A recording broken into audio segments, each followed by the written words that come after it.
welcome to the stream. And we're continuing. Hi, Cha. Hello, Chrome. Hello. So, we're continuing the story of the story, which is like Zayne's branch, aka the rebirth one. We just finished Silas's one. We finished Silas like branch. So we're gonna. Okay, so this apparently I heard from this.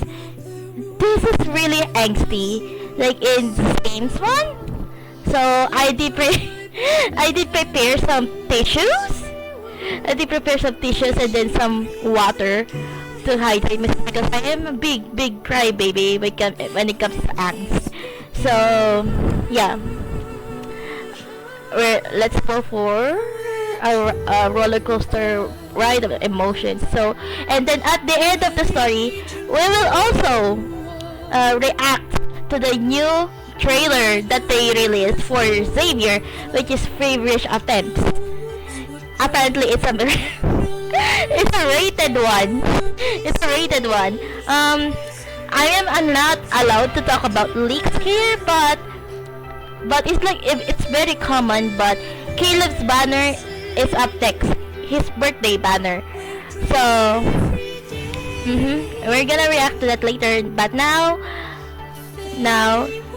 we're gonna play the game. So let's go.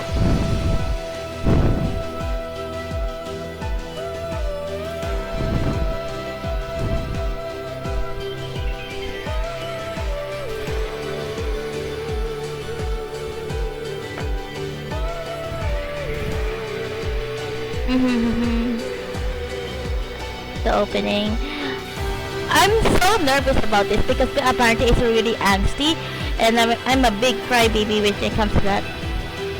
I'm really nervous about it because Silas's one is really exciting. It was really exhilarating, or like like the adrenaline that comes with it. It's so good, but now it's like apparently it's not it's really angsty now. So I'm very scared about it. A room inspection. Now? Oh, speaking of the man of the hour. Oh yeah, little bit lower. Oh yeah, I can. Thank you for telling me. Because like my mic is like not really loud because how cheap it is. Okay, I hope that's better because it's like at 25 now. Yeah. Speaking of man of the hour, Zayne is here at our screen. Also, wanna know guys, like how he looks. He has a mullet and then a new Called shirt. me over just for this? Is this how you stay awake? He looks very good in like a leather stuff. It looks pretty cool, and then the mullet and the glasses. I got it from the I got it for the banner back in January. So this is my profile. Yes. Let's go here. Okay. So that's me. That's my name of my OC, Amelia Francisco, yeah. Now, we continue to the story, which is Deep Night, I think. Wait. Yeah, Deep Night. Just checking. Okay, let's go. We're gonna put it like auto here. Heavy snow falls steadily as darkness settles earlier than usual. Standing tall in the heart of the city, Axel Hospital remains brightly lit as always. Are doctors here? Oh my god! Exposing the dark truth behind Axo Hospital's division of cardiac surgery? What kind of ridiculous headlines are these? Okay. I'm so good because like Grayson is my favorite like NPC in this game. He looks very golden retriever vibes. Oh, please. Dr. Zayne has plenty of connections. He's treated everyone from the mayor to gang members. Yep. Besides, Oxo Hospital has plenty of friends in reputable media outlets. If it comes down to a media war, no one can predict the winner. Yeah, true. You Speaking don't of, appear to be very busy. everyone instantly stationed up and like soldiers at the attention once they hear the familiar voice. Nervous, they greet Dr. Zayne. Grayson, contact Dr. Joel at Chansha Hospital and ask him to send over the files for those Protocore syndrome patients. We need to develop a new treatment plan for the patient with abnormal symptoms in bed number 12. They were transferred from the ER. Got it. I'll contact him right away. We might see more cases with abnormal symptoms. With patients being frequently transferred from the ER, everyone needs to be on call.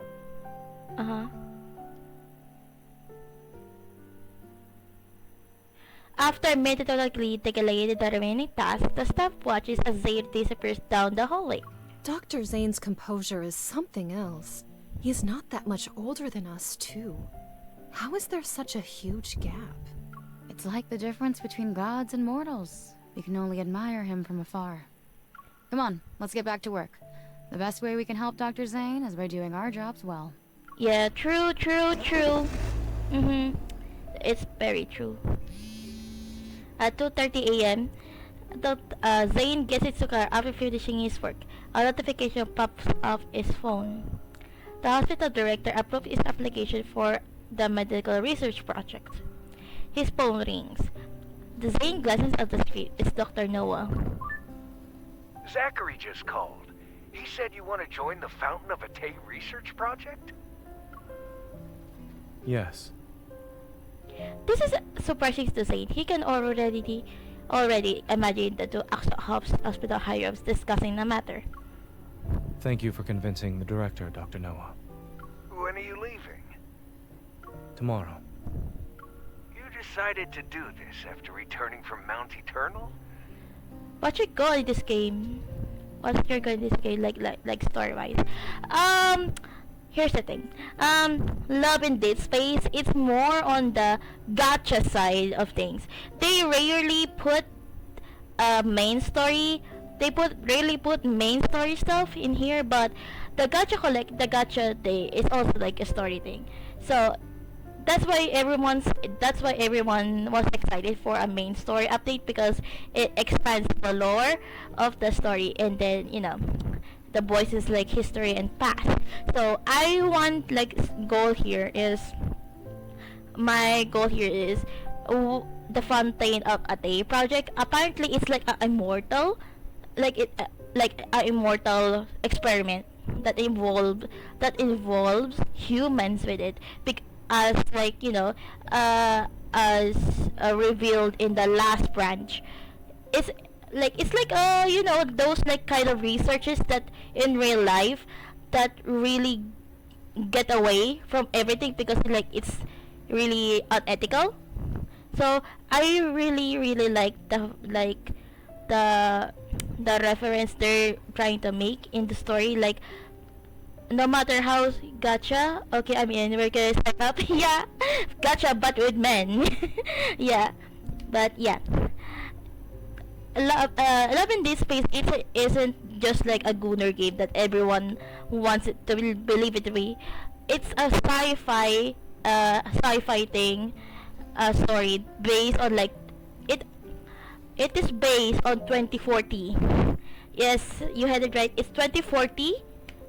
2040. It's based on 2040. So in our time, 2025, the characters aren't even born yet. So it's based on 2040 and 2045, when after a medical, no, not a medical, but a research gone wrong. So everyone's back then everyone's suffering from the consequences of the greedy scientists that were like experimenting on like immortality, they're still continuing to continue immortality now, but more on like unethical ways. So it's revealed in the story that the MC was the quote-unquote perfect creation because she achieved the immortality by die again and revived by the scientists. They tortured the MC us. They tortured the MC us to research about immortality. That's the unethical way that they succeeded. So the boys are like, you know, trying their own ways to help. So yeah. So that's why it is called the Fountain Ate. Ate stands for, I think, immortality and immortality. The Fountain of Immortality. Surprisingly fast whenever it involves that incident.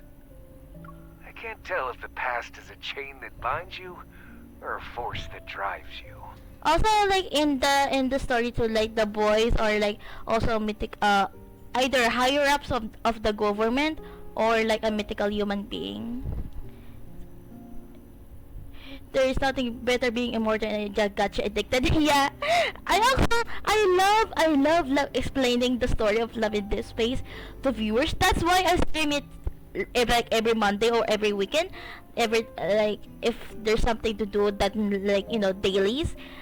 It's so interesting to have this game to be free and then marketed as a gooner game, but as you deep inside it, it's really angsty. That's why a lot of like players since day one, like me, call it love and depression because a lot of the stories are like depressing. A lot of dark stories because like the four boys are either, as I said, are either higher ups of the government or like gods. Zayne right here in the screen right now is a cursed human being. He's not allowed to love the MC, but he keeps doing it anyway because he's a missionary of the divine God that holds the prophecies of the world. So like if he has to follow that specific prophecy that he kills the girl, but he doesn't. In every timeline he lived, he didn't kill the girl, he just killed himself for the sake of the love. So every prophecy that was broken, now he has to follow it now, or else like the world is like on like chains, like chains that get chains being broken. Perhaps it's both. Especially the Spider-Man Still gacha game. You're not alone. Oh, in this world. thank you, Lamaria, for the rating for Shoulder 4. everything Thank by you for yourself. rating. Hello, guys. Woohoo! Thank you so much, and I hope you enjoy the game right now. It's so good. Thank you so much.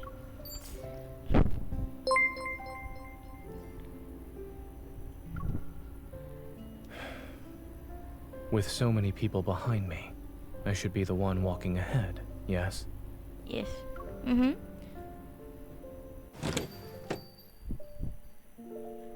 Oh, here we go. At 3 in the morning, a lone car glides across the wet streets before coming to a stop in front of Molto Show. The store employee just flipped the sign to close, but when they turn around, they find the customer of the gate greets them. You're just in time, Dr. Zayne. 1 minute later, and we would have been closed. I'm sorry for Zay's coming has in to so look at late. there. Hi Luna! Hi Paz! Zay's look at her. Look at here. Yeah, he is. He I'll looks have so one handsome sea with salt like. chiffon cake and one dark chocolate hazelnut brownie. He looks so very Both of handsome them with to like go. dark clothes. Yes. Hello, For the next Kairos! Could you please deliver one dessert each day to this address? Wait! A whole month? Wait, is it for us? A whole month? Every day? A legit actually, then you realize, like, yeah. Yeah, I didn't. You can't do it? We can. It's just that you've already reached our highest tier for award points. We can't give you anything else right now. Are you going on another I got trip, Dr. her Zayne? 80 feet for you. Yeah, nice! Let's say for final. Please deliver Yes. the new menu items when they become available. Thank you. Wait, he does this? He says like, deliver dessert every day to MC's address. Don't worry. I wrote down the address. Let me just confirm the customer's name one more time. This is the young lady, right? That's so sweet! Oh my god! Oh. Glad you ever got work out though. Yeah, my boyfriend helped me with this. My boyfriend helped me with the emulator stuff. Because he is very knowledgeable in like stuff, and he wanted like, you know, he wanted me to like stream it. So yeah. It's very smart. My boyfriend's really good. My boyfriend's really good at like tech stuff. I love him very much. As he places the scissors on the passenger seat, he notices the snow has already accumulated. It's about inch deep of the road. As I thought, I don't know if I fix it. Yeah, it does with me too, like in cutscenes. So mention hi. Yeah, that's my boyfriend, everybody. He helped me fix this. The emulation VT stuff. So I can play LADs on the computer to stream.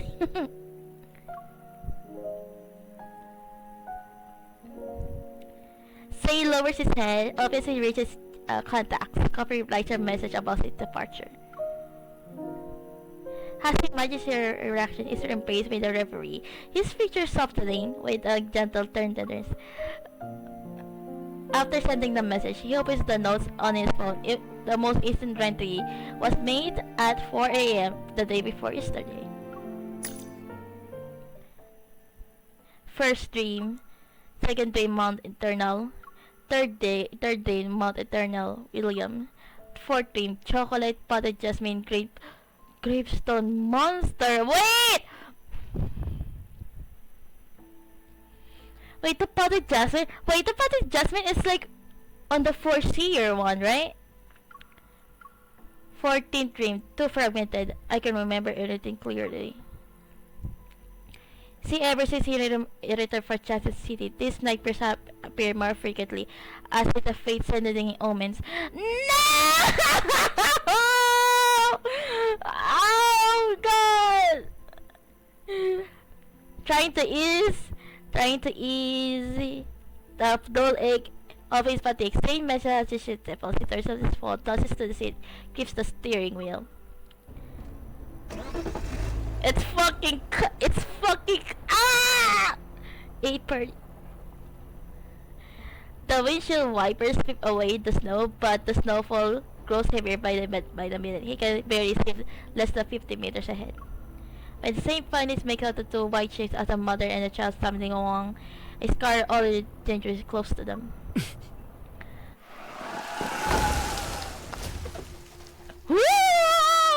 Wait! Did he just crash?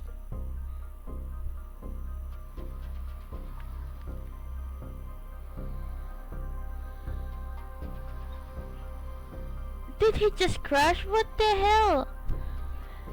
He jerks the wheel violently to one side. The tailgate skyciered arcs through the stone, and the car crashes through the wave-shaped guardrail. It comes out of stuff in the green vegetation. Is he okay? Terrified, the mother and a child fall. The kid in her house, covered in crystals, resembles a twisted glass sculpture. In the darkness, pierced by headlights, Zayne sees something approachingly pale with the slow, deliberate steps. Its presence screaming danger. Is it a wonder? It's a wonder. Stay back. It wears human clothes, but nothing human about this creature. Crystals are consumed most of his body that's hunched over. The strange. I finished Silas though I was losing my mind as well. Yeah, Silas one was so like so good. Like, can you imagine Silas was like, you know, was her, you know, like teammate in like the stuff, and then they were always connected in somehow, like fucking god damn it! Like, ah! Like, it's so good, like, at the same time, you know? Oh, also I almost kicked my table away. Oops. Its face is twisted in a grotesque expression, its pupils gleam a dark eerie blue. Each step it takes makes the ground tremble. Stay away! What the fuck? What the fuck is happening? Don't be scared. It's okay. Don't be scared.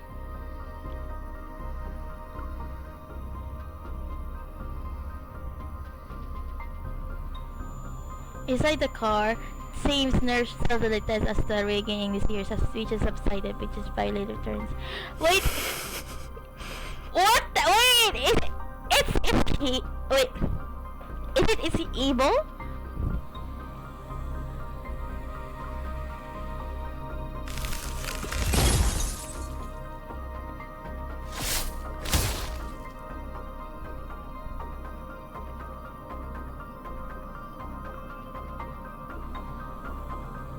Oh my god!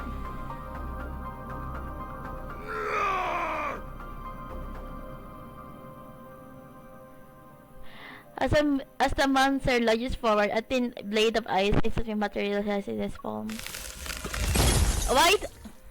Why do I fucking feel this is not Zayne? It's Dawnbreaker.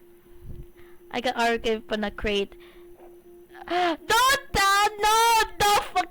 Don't fucking remind me of the fucking spring banner that I didn't get off. I only got Caleb, so I lost a 50-50 on, like, you know, before I lost 50-50 on Xavier again, and then I got Caleb, and then I got like the crate one, the crate one, like the clothes. I just took Silas out of spite. I didn't get Caleb's. Mommy. It's okay. Someone's here to help us. Just hold on a little longer. Also, did you see the... Stay awake. Promise me.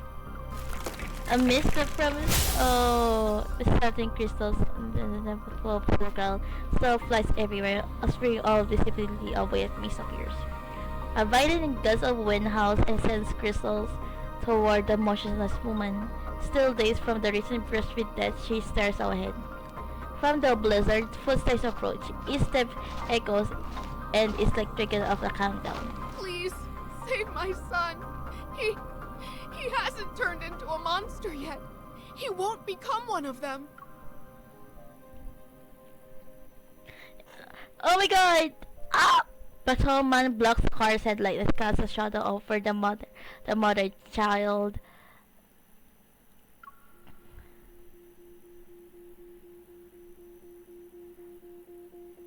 Yeah, he blocks. For me, it's Xavier. Xavier blocks Silas and Caleb a lot.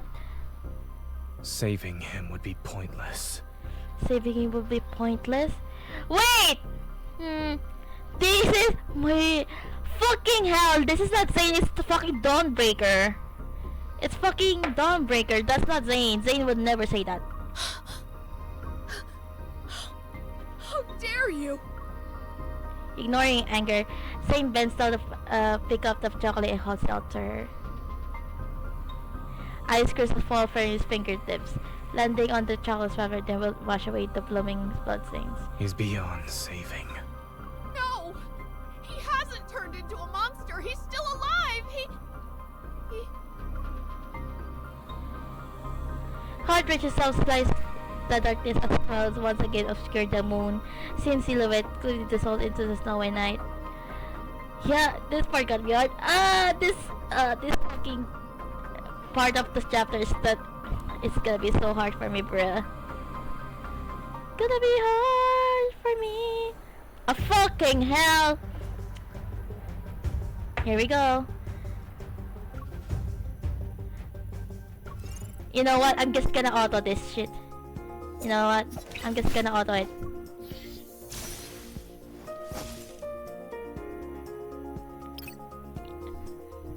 I'm not gonna fucking touch anything. My shoulder Silas one-shot at everything. Yeah. I did see that. I did see someone one shot a lot of like things for with Silas. I might just click the red to the divergent. Okay, babe.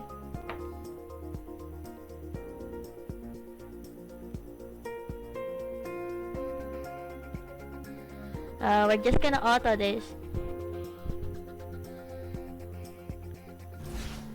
Also, my Porsche is quite built, Build the so part when you're ready. my Porsche It is will quite not be built. your turn. No problem. My turn. Zayne, Here it comes. Leave it to me. Is this what you wanted? perfect. Go. Go back to the pit you came from. Yeah. Keep your distance, or else you'll get hurt. I modded it fast because we were like Keep your temper. fast. Eat this. Yeah. But it's like my older sister No got problem. like different things Not even a because challenge. Fast as I are for both like 4. Like on the 4 feet. And we're both like, you know, we have a lot of common. Like in the server. That's why I call her ate.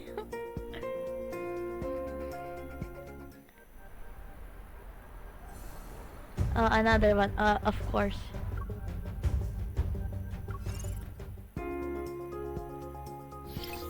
How is your DSP? Because I'm probably recovering. I think my DS are doing fine right now, but good thing like the solo banner was like Xavier, so I don't have to pull for it. But seeing how Caleb's birthday is around the corner, I might not. Here's the thing. I'm not talking about leaks in this stream, but you know, if you know, you know. After Caleb's birthday, if you know, you know, that banner's gonna get, you know, after Caleb's, yeah. Concentrate. So I'm like, This is dangerous. am I Look gonna after skip yourself. Come at Caleb's me. first birthday banner, or I'm It is gonna falling sacrifice? apart. Am I gonna sacrifice, you know, and just pull on the white, on that specific Be banner? ready for its next move. I'm impressed by your I don't know if skill. you look at the link, but Me too. You aren't so bad I yourself. did see that! I did see that on server earlier. I was like, what the hell? I look at the links, but I don't talk about No it on problem. stream. Just to like out of respect even a for challenge. people who doesn't like want to be leaked. So, but yeah, I did see.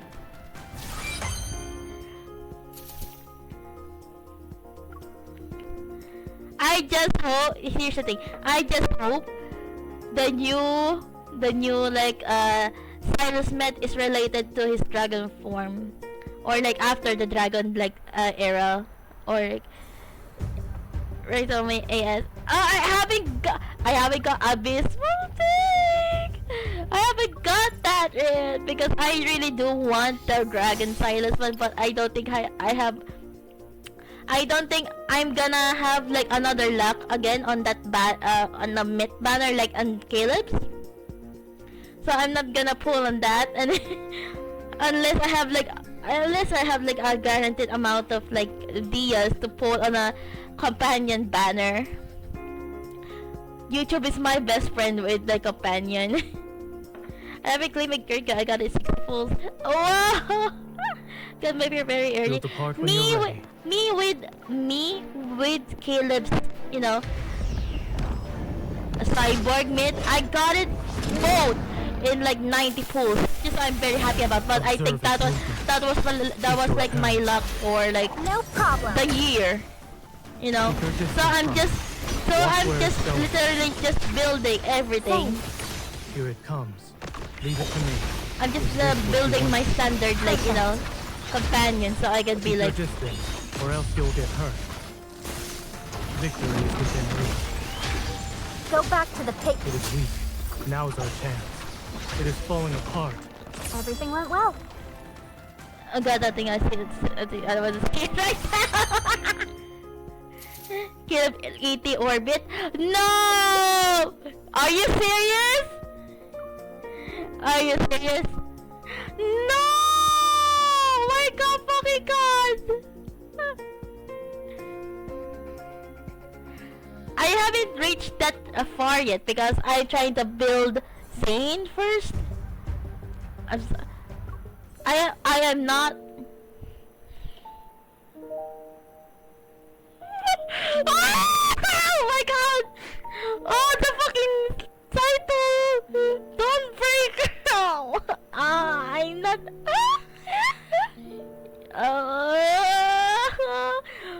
The first time I read Zayne's fucking lore about Dawnbreaker, it led me crying for like 30 minutes. Like, I'm gonna cry again now because I know it's gonna hurt me so bad, bruh. Ah! Okay. Dawnbreaker, shut the fuck up.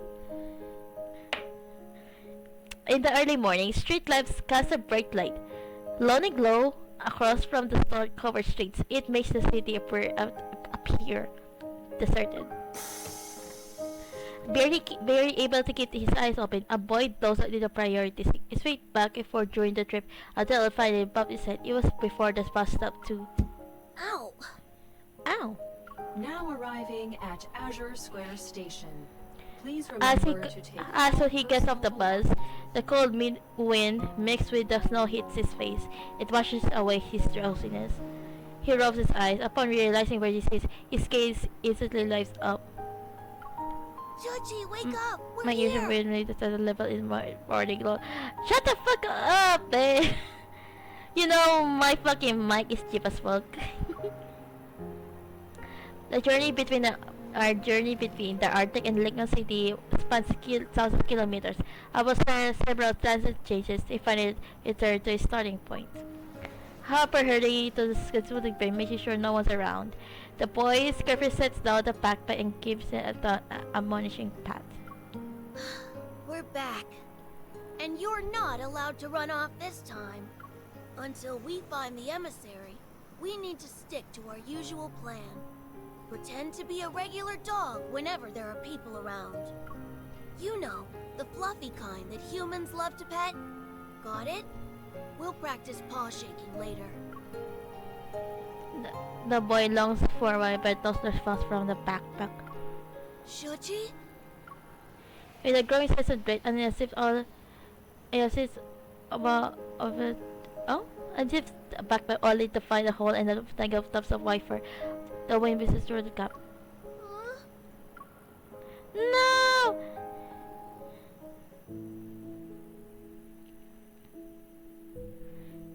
The Hunter's Association. Studying the documents Zayne gave me, I searched through every library and archive in Lincoln City.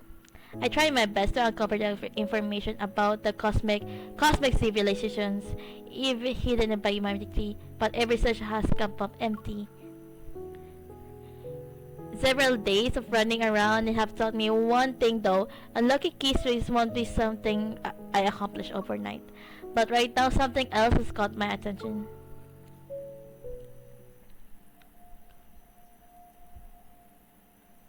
These are special pathological cases where the subjects retain a human's physical features, but their consciousness has been eroded.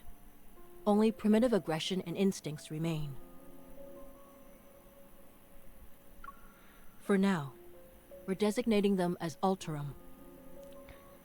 Okay, like I do miss Jenna's old VA, the mommy voice one. It fits Jenna well. These Alterum share one common characteristic too. They were diagnosed with protocore syndrome. Protocore syndrome. 2 days ago, I received an unexpected message from Zayne at midnight. It was long after we parted ways. Have to go on a business trip. It's just dangerous, but may not be able to contact each other for a while. Don't worry. P.S. I'm not going to Mount Eternal. This sudden announcement became the norm. I scrolled through my emojis, sent back a happy no one with ellipses about his head. The words protocore syndrome act like a signal. They connect my early suspicions to a clear pattern. This is under Zayne's field of expertise. Could be said the departure be connected to this Alterum? The description of Alterum reminds me of those so-called specimens that I encountered in Skyhaven. With Alterum appearing in Lincoln City, does this mean that the founding Ate has entered another phase? But according to these forum posts, a mysterious figure has appeared these past few days. They strike before the police do, and their codename is apparently Dawnbreaker.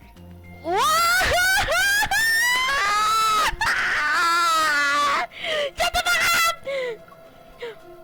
But they always manage to deal with the Alterum before the police can arrive.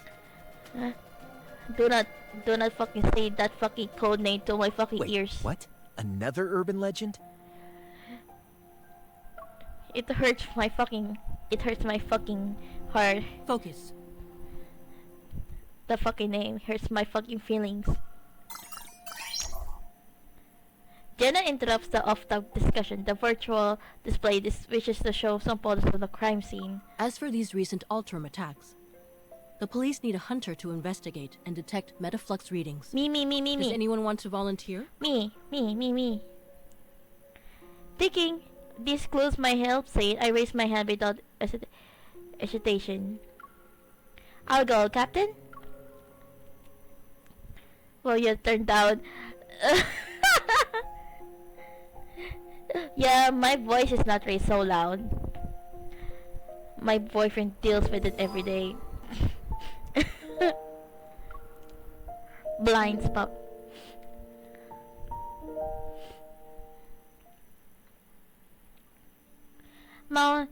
Northern Ring Road crime scene.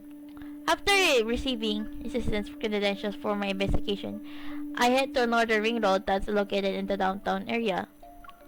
A detective leaves a barricade tape and approaches me. After we shake hands, he leads me to the crime scene. Thanks for coming out when there's all this snow. Your voice is fine. Just need you to get you a better mic. Yeah, I know. I'd like to say the same thing to everyone else here. I set up the precision scanner that I brought on the ground and turn it on. Once the scan is complete, the data will be uploaded to the cloud that the association can access. Then the detailed report will be generated for police use. Perfect. We've received some of the restored surveillance footage, so we can take a look at it. The surveillance equipment was damaged by the cold, though. I'm afraid the video quality won't be great. I thought Lincoln City outdoor surveillance systems were designed to withstand low temperatures. The temperature dropped far below the equipment's tolerance threshold. It's safe to say the damage wasn't caused by natural means. In the low quality footage that the detective has me, I managed to set a unsettling figure lurking in the darkness. The creature's form is distorted. Weapons that look like hooked tendrils grow from this body compared to the ones I encountered before. They seem to have grown significantly stronger. I don't know. I just got here, but I don't see I can come in. I have to leave. But Nini, everyone just like, Nini, Paz, Nini. What about Dawnbreaker? Did you catch it on camera? The detective shakes his head. They managed to avoid being captured by the surveillance system. Meticulous and efficient, I'd say. As I approach the damaged guarded by the road, my hunter's watch immediately starts blaring an alarm. The initial metaflux ratings are extremely high. The Alterum is already similar to a Wanderer. So that's it then. We should deal with these Alterum before they completely degenerate into Wanderers. Perhaps this so-called serial killer is actually a hero. The detective gives me a contemplative look. However, from a hunter's perspective, do you see the Alterum as humans? Or are they monsters that need to be destroyed like Wanderers? It depends. The line between humans and monsters depends on their loss control. Once someone loses control, they become a monster capable of hurting others. It doesn't matter how prestigious... Excuse me, I burped. It doesn't matter how prestigious their status may be. What a thought-provoking answer. The sharp wail on Amber's side cuts through the wind and snow. It grows louder as it approaches. We both look up, our gazes following it. Wanderers? Alterum? The Deepspace tunnel? Sometimes I think about the kind of fantastical world I'm living in. If a disaster even worse than the Chrono Rift catastrophe arrives, how much could humanity really do? So the authorities are covering this up and classifying as an accident. They must be trying to prevent the public from even more panicked. Yeah, I understand. He nods before shaking his head. The Alterum will cause panic, not the murderer. Seeing my confusion, he smiles. A blood-stained murderer is more relatable than these abominations. Yay or nay? Maybe I'm overthinking it, but something about this detective seems off. In any case, the association will provide the police with a former energy analysis report. I should get going now.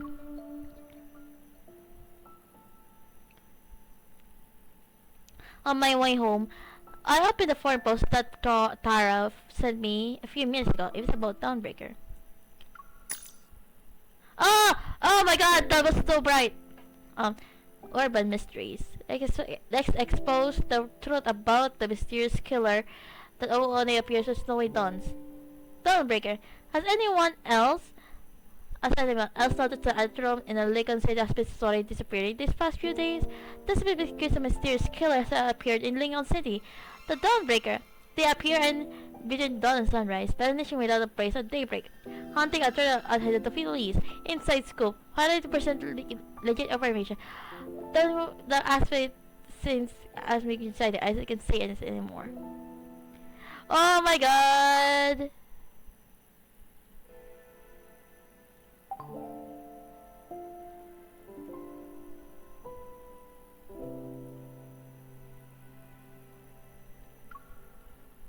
The Alterum and Drawbreaker. These names sound like links in the food chain destined to exist in the perpetual cycle of predator. Well, Diaz carry once again. Yeah. Anaxa is so good though. I did play earlier. Oh no. I think those monsters. Come to think of it, I'm not so different from them. Will there become Will there come a day when others try me to erase my existence? No, girl! As this crosses my mind again, I find myself strange at peace. It was supposed to be members of base. I didn't use any one. Yeah, what was that? I hear a strange noise behind me. When I turn, I notice foot. No, paw prints on the ground. What kind of animal? Lefty, the squirrel? Maybe, or a stray dog? I cruise the standard, but a white blurder touched past my preparatory. My scarf usually ties around my neck before vanishing. When I come to my senses, all is like snow and chaotic trail of footprints. The white blur has already vanished into the darkness and around the street corner. My scarf! In a round-down, gloomy alleyway, only scattered spots of light fall upon this covered ground. A dead end. It took my scarf too. Where did it go? Snow falls silently. My surroundings are so quiet that even the sound of breathing seems jarring. Are you going to drag me back to the cocoon? I won't return. Wait. You're Dawnbreaker. Just kill me already. Dawnbreaker. My heart races as I hold my breath and silently move forward. As I turn the corner, I raise a gun to the shadowy figure. You. In dim lighting, several objects suddenly flash from the figure's palm. They are shards, their fingers stranger sleeves and pant lies to the wall. The black crystals cover Artid's left arm and leg, but his favorite sex objects I encountered is Skyhaven. The reason hates me. He's on eternal. I said you could kill me, not torture. I suggest you stay quiet. That voice. I freeze upon the hearing of a familiar voice and move my finger away from the trigger. In the split second, a sharp ice gate Oh my god! Ah! Fucking hell. Zayne? Sorry. It moves too fast. Okay.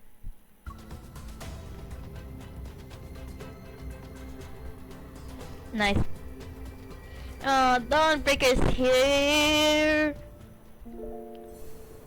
Hypothermia. It's a fucking cold disease. Like, too cold hypothermia. It's Zayne! They get advantage of they excited. The teenager breaks free from his restraints and pulls a knife from his waist. He displays wild eyes lunges at him. But his wrist by his cut and twists again. The crack of the circulating bone echoes through the alley. What exactly is this cocoon you speak of? Why do you need to know so much? As the word cocoon was burst into the stars, the teacher suddenly jerked away. It clutches his crystallized left arm as it regressed behind me. Spotting my gun, it partially grabs my hand and turns it. It first finds Zayne. You're not going to kill me, then let me go. Stay back!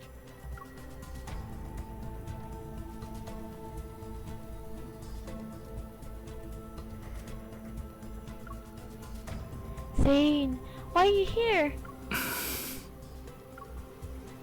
Zayne, who was shivering away of business trip, is in the remote alleyway in the middle of the night, and he was addressing Dawnbreaker too. Something isn't right. Question piles up one and another outer as my mind assesses the situation. I started to free my hand from the teenager's grip. You haven't gotten to the point where death is necessary. Speak, and I almost at the same time I'm once taken back by the coldness on this voice. But after tonight, that might change. The crystals will erode your body. Your skin will be split open, and your bones will be ground to dust.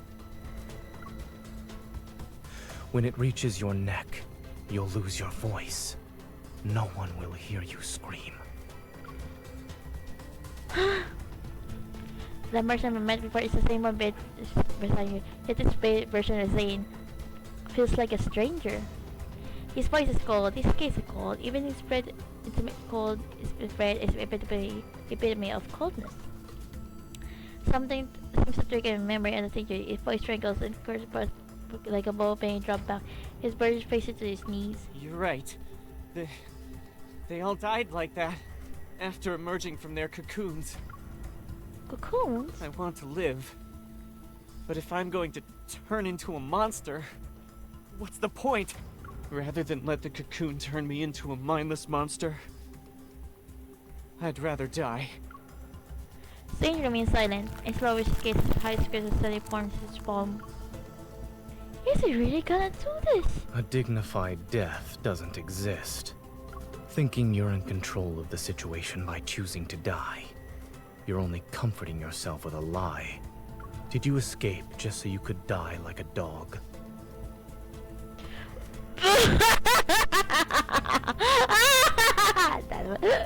That was hot.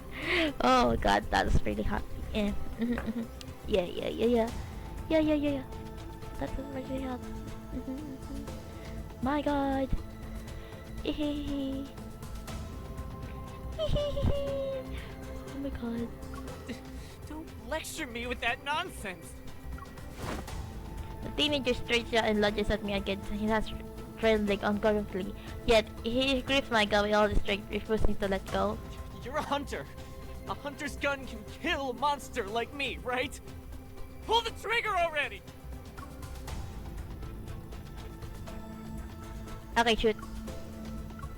Fine. If you really want to die, I'll pull the trigger. You... Ready? 3, 2, 1. Wait! Snow crashes down from the wall above and scatters fine particles. The teenager over his eyes still shaking, he bites his pale lip. It was fake, just like in Tetris. So stop saying you want to die. After several seconds pass, the teenager finally comes to his senses. He nods from emerging from a trance. I still glance at Zayne. His expression is completely seen and unmoved. It's as if he is a aloof observer studying a crossroads between life and death. I move closer to Zayne, firmly his hands into place, and give teenager a gentle smile. You heard what he said, right? He said he can diet. He's the best cardiac surgeon in the city. If he says he's helping you, then you can be optimistic about the future. He's a doctor? I know he might not look the part right now, but he really is the best in the field. Just don't misunderstand his intentions. You need to go, now!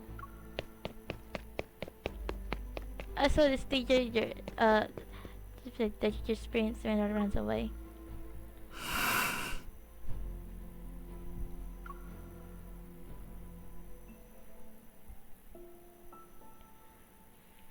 Late into the night, the streets gradually darken. The light reflecting off the snow makes street lights appear more soft and dim. After a teenager leave, I turn back to look at Zayne, who feels like a stranger. The small animal of unknown breeze suddenly refuses to let go of his coat. It whimpers as he pushes it to the ground again. No, it's just the two of us and this dog. Anyway, you can tell me what's going on, right? Did your business street end early? Did Axel Hospital call you back for an emergency?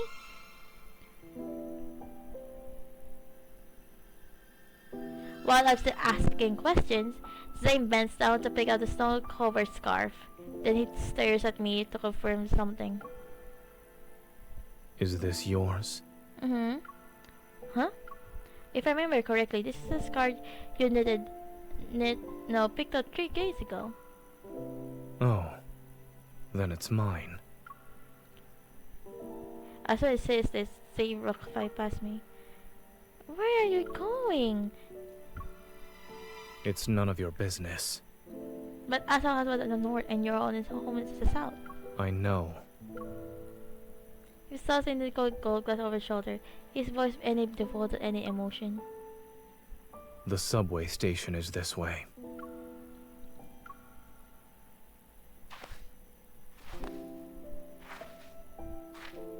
On the empty street, our foot is crossed at the soft snow, his tall structure long legs. Zayne strides quickly and widens the distance between us. I have no idea where he's heading to, or why he's acting forgot who I am. All I can do is quit at my pace to catch up with him. Zayne, answer me! I sat in front of him, but the block is flat. A missing frustration disbelief makes my chest tighten. What's the matter? That's my line. Has she even gone out of control again? The puppy whose feature I don't recognize because she's out between it. It gives flips between him and me. No, I'm perfectly fine.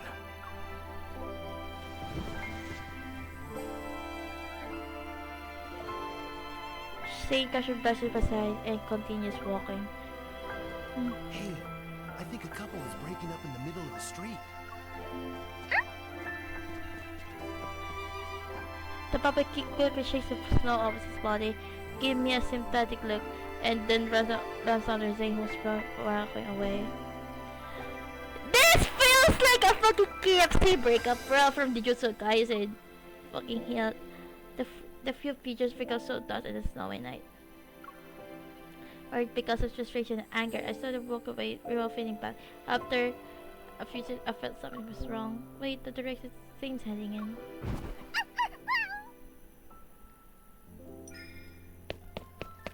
My heart races. I quickly follow the footprints in the snow.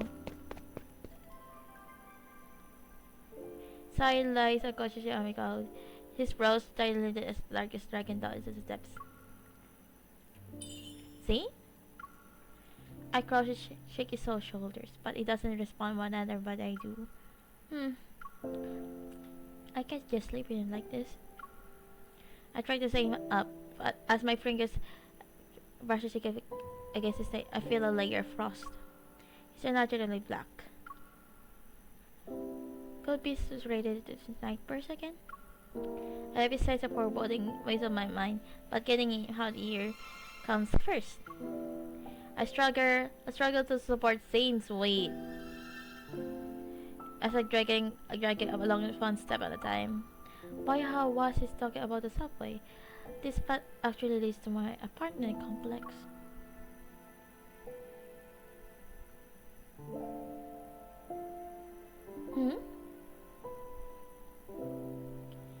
Oh, wait, no. This is so sad, bro. I just wake up pressing against my shoulder. Even a usual short walk home felt endless. Zayne and I practically collapsed on the bed together. So from my course scattered on the floor. The little white animal actually bounces back and forth on the sofa. I pick it up and gently shake Zayne.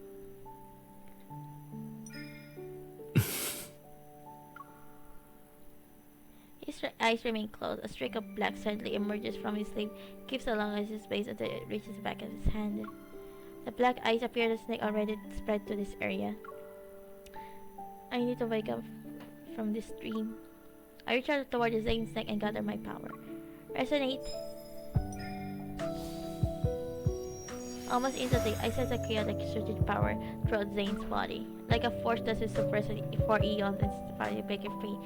A bone-chilling, cold surge force making his entire body shudder. The power within his body is unstable. That's why he lost consciousness. At the moment, I snap open and grasp my wrist. What are you trying to do? Scratch my hand and pinch it. Encased in eyes, my wrist was stuck in the wall. I realized what's happening. You! I take a deep physical pose myself. I'm trying to help you trick the black eyes. When did they start appearing? While I was dreaming. He lets go of my wrist and the ice crystals dissolved with it. I guess there's no point in asking. To my surprise, the black crystals disappear. It already remains on his body. Nevertheless, Zayne appears much better than before. Remembering how cold we felt, I took out the thermometer to check Zayne's temperature. Extremely low temperature detected. To protect the device and extend its service life, the system will be automatically turned off in 1 minute.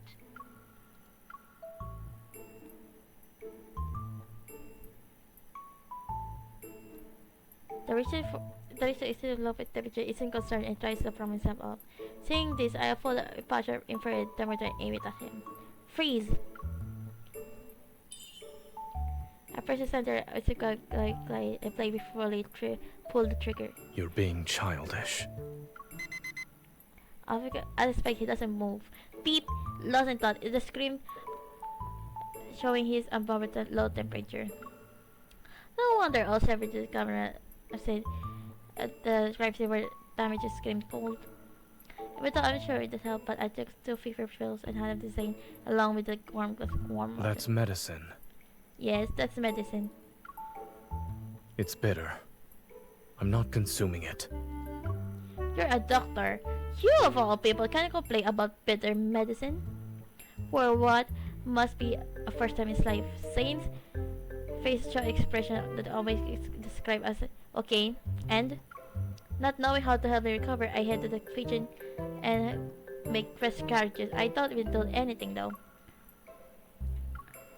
Drink this instead. It's your favorite. You know my preferences that well? Yes. Since January Thursday takes the glass, he hesitated for a moment and drinks in one go. Well, do you want to give more detailed review this time? He makes a gaze and makes my gaze after that guy just stirs his cold solid colon ice in his hand. It's awful. I see you hate these carrots. It's rated in your DNA.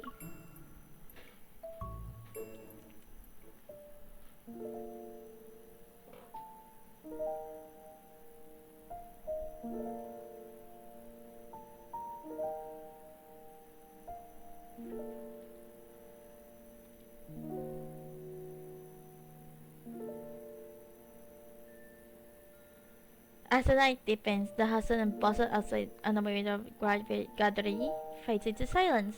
I gather everything from the blanket in the house to tackles down Zayne. And I crank the heater up.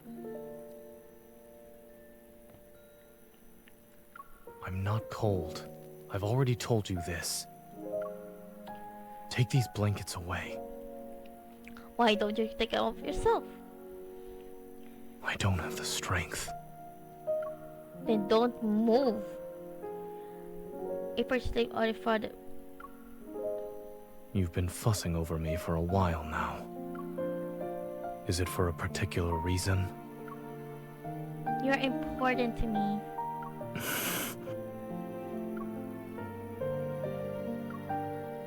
I don't know what you're talking about. Bro! Fucking hell. We fucking kissed in like January, December. I don't want to see my expression, so I turn away. The real reason is simple, actually.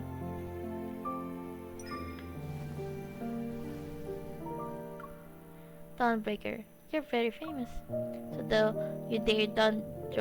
don't you dare run away or disappoint, or else I'll... You'll what?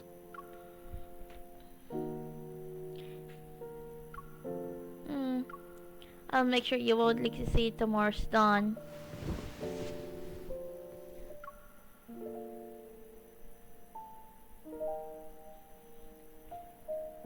What you described is not the first time this happened to Zayne. What? I witnessed it once when he was doing research with me at Mount Eternal. He became a complete stranger overnight, and no one knew what happened to him. I figured this person in state there was no one to confirm my suspicions. How did he recover from it? That's something only he knows. Over the phone, there were no one just as troubled as me. Back then, he ventured deep into Mount Eternal by himself, as if he had something to do there. When we saw him the next day, he had returned to his usual self. The one we all knew. Hi, Sky. Whatever he needed to do was done. Mount Eternal. That seems to be hurting a burden that Zayne has never been willing to speak about. But it should tell me whatever changes Zayne was happening before the Mount Eternal incident. Those black ice crystals steaming out of the beach, they linger somewhere the depths of my memories.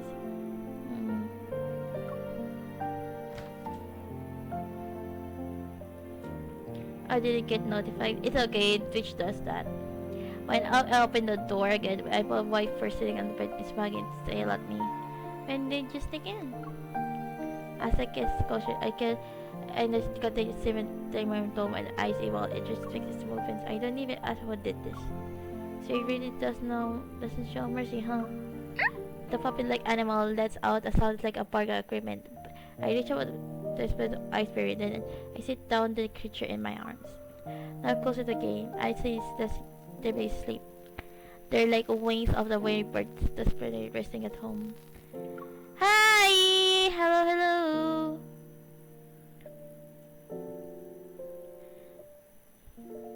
Hello! Good night, Zayne. You still listen on the night. Only the white creature noticed a faint sound. As I saw the energy to be flowing, the white animals whitish ears as they and the girls joined hands. How is everyone? It's good, feeling good, but I'm not feeling good because the angst of the story makes me cry. The cold curls and sensation gather the fades. A warmth surges through Zayne's cold fingertips like a water traveling through a lips veins. For this soul has been trapped in Meitner for so long. The automatic blackness covering his body finally sinks bit by bit.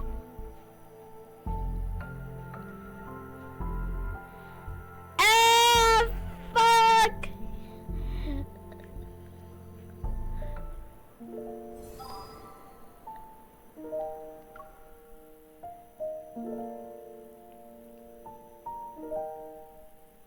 The investigation into the Alterum and the unidentified suspect is still ongoing. We urge all citizens to remain vigilant, avoid spreading rumors, and exercise caution when traveling alone at night. It's already the next morning when I wake up. Groggy, I prop myself and I press my temples to clear my mind. Beside me, Zayne is still asleep. His raised sights are. I look closer to it and aware steady breathing. I watch his slightly stirs of fabric across his chest. Book.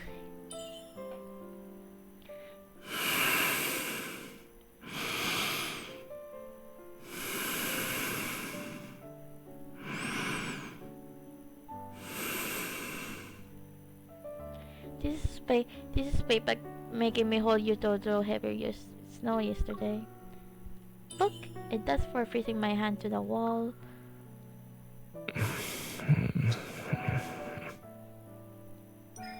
Holding back my laughter, I give Zayne's note a gentle pinch. It really hurt when your folks made me, so I pick your nose for that.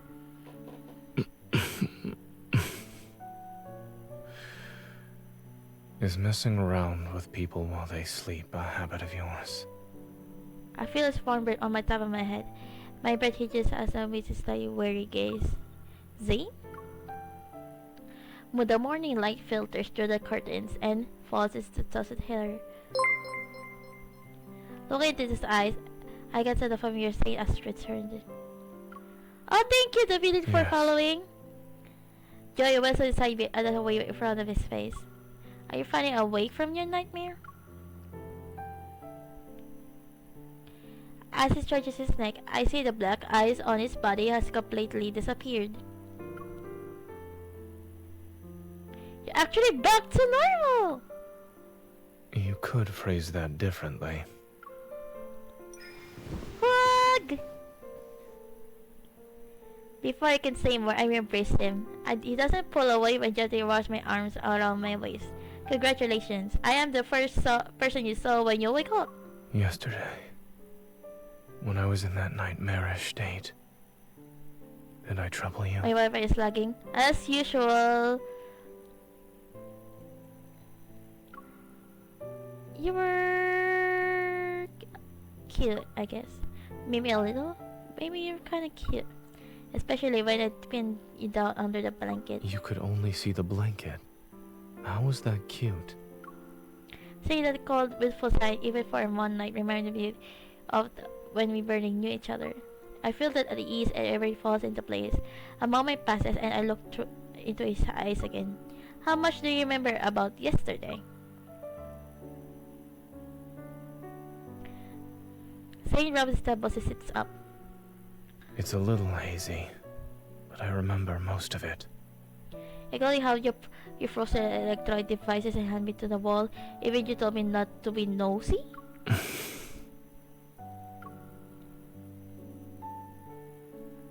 I also remember how you stacked blankets on me and did a test with carrot juice. Your memory is impeccable. So when these nightmares start? They became more frequent after I returned from Chansha City. And in those dreams, I always forget who I am and what I'm supposed to be doing. The me in my dreams, however, has his own mission to complete. He presses his lip into the thin line and looks at me. The guilt he feels is clear. For some reason, the scene from last night flashes into my mind again.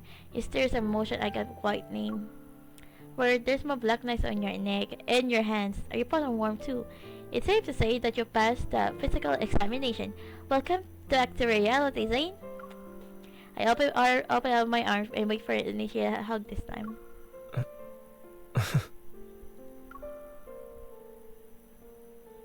Zayne hesitates before laying down, and he washes walls around me. His warm breath brushes against my neck. Good morning. Good morning! Before taking Zayne home, he comes with me to the association. I'm going to update them on my progress on the Alterum investigation. Don't break your vanish overnight. Some people form jokes. It turns out the laxity is not good enough for stage 4 of the shadow. Wait, really? I thought like that's like a basic one because like an accident like puts like weaknesses. The police investigation has hit a dead end, and the Renaissance is the biggest obstacle for gathering evidence and the drive scene. While waiting for Zayne to finish shopping, I sit in the car and look at today's youth. Kokolyo wiped me out. Ever, which announced the Fountain of Atay initiative, has revealed the first phase of the project, the Val Sanatorium. According to several reports, Val Sanatorium is using medical pods called rebirth cocoons to treat patients with protocore syndrome. That is not treating the patients, my god. Rebirth cocoons. I might agree on this word. I heard this term yesterday.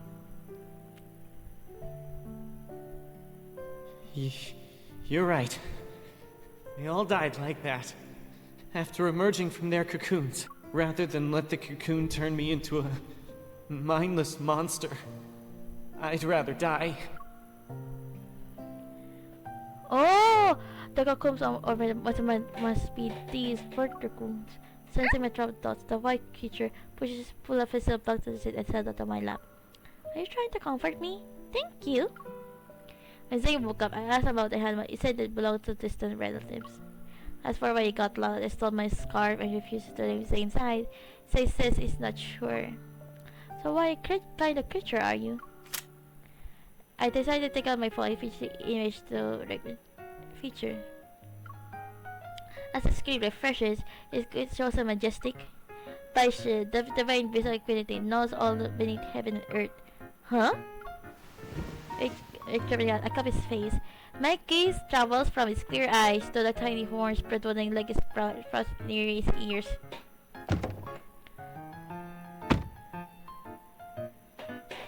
As if I got 5 words, Zayne returns to the car, has a bag of chocolates and dog food. Such a bug, the food. Why don't you keep him? After all, your robot curfew is the only living thing in your house. Should he have a friend? That won't be necessary. My robot vacuum has its own social life. So my should I take the offer? No. Tangina, wag kang ano ha. Wag mo, baka mahack ka pa. Baka kunin yung email mo. Ang ganda nga. Ask mo si Ives.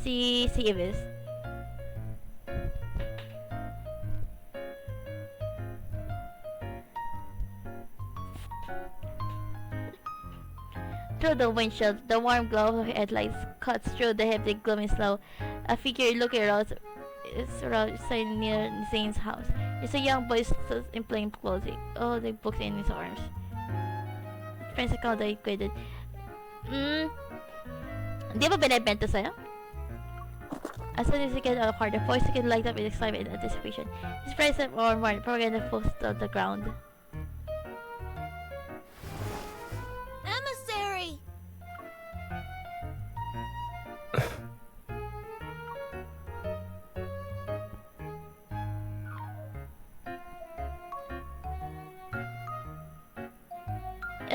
It's the emissary now. Oh my god, we're gonna through here.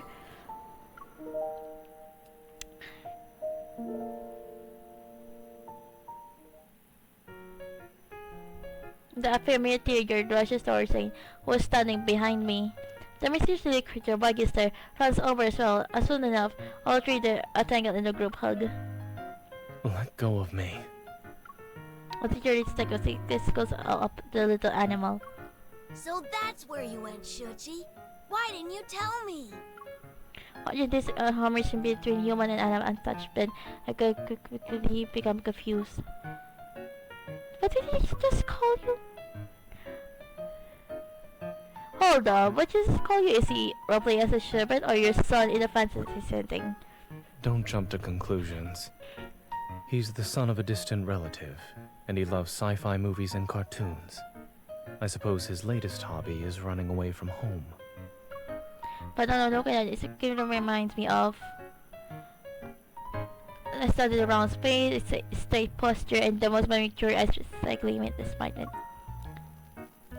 How to think of it? Come but think of it, there is a really teeny tiny resemblance. Hey! Before I could finish his sentence, Zayne swiftly taps his knuckle at the taste top in my head. You should channel your brain power into writing a research paper instead. I'm just teasing you. I know you didn't look like this when you were young.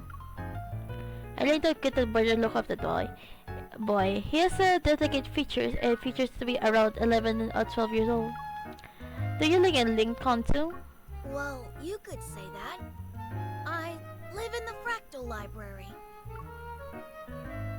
Excuse me? In a nearby residential area. The Fractal Library? I never heard it before. Is it a new building? Knowing his saying is related to say, I find myself adopting a gentle and friendlier tone. Is this little guy your pet? What breed? Actually, what kind of animal is it? He's just a regular pet dog. He's not special. Go on, Shuji. Bark. That's not the correct sound.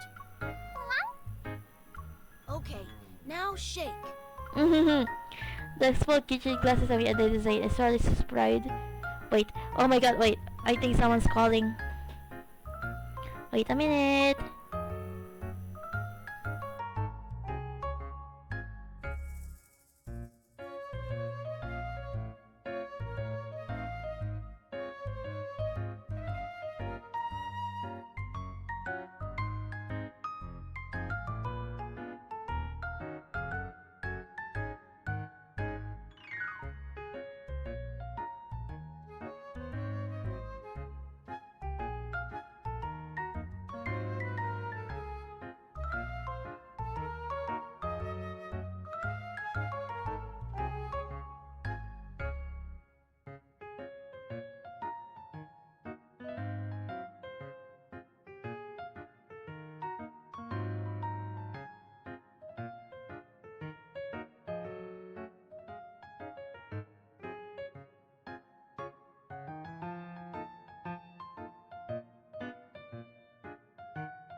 Okay, I'm back. That was a parcel delivery. Okay. The small creature glances at me and then says, he was inspired to have places boy in the boy's palm. Safe by the wall, his calm scrolls. With his spectacle, he looks away. The voice feels relaxed relief. As his pressure shifts around, says, I told you so. Can you spin? Can you spin?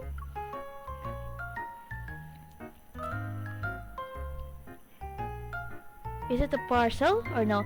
I think no, it's like the bathroom curtains. It's not very big.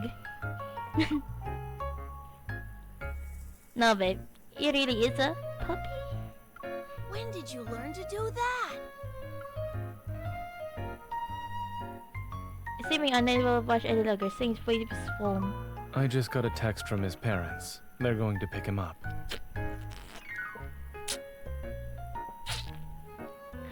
Already? You can stay a little while longer? I was actually planning to stay for a while.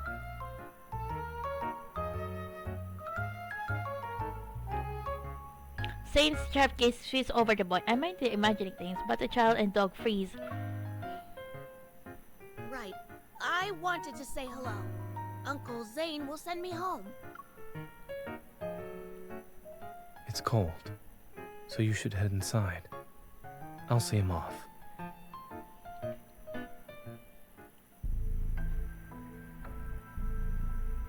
In the dim daylight, she watches the girl wave goodbye. She asks Sky as she closes the door behind her. And the boy catches the slowing in his palm and silently watches it melt. Why did you come here? Hear the story in Zayne's voice up where she's in this messy severity. 7 years ago, you promised to take up the position at the Fractal Library. I traveled here because I'm asking you to fulfill that promise. You were selected as the emissary of the Divine. Astra ordained it, and your nightmare is the greatest proof of this. Zayne speaks before the boy can say more. I also said that I had my own choices to make and more important matters to attend to back then. The boy's expression grows steady, and his voice gets a maturity unlike the few from seconds ago. Was becoming that version of yourself in the nightmare also a choice? People think they're making choices most of the time, yet they're unaware that all these options lead to one inevitable outcome. Fate falls upon us like this snow. It is silent and inevitable. And you too are destined to become... He trails off. Oh my god. He trails off. Only the sound that can be heard is nothing more than a bare audible sigh. Since you haven't made up your mind, there's no point in me staying here any longer. But... I left the excesses bracelet you made for me at the library.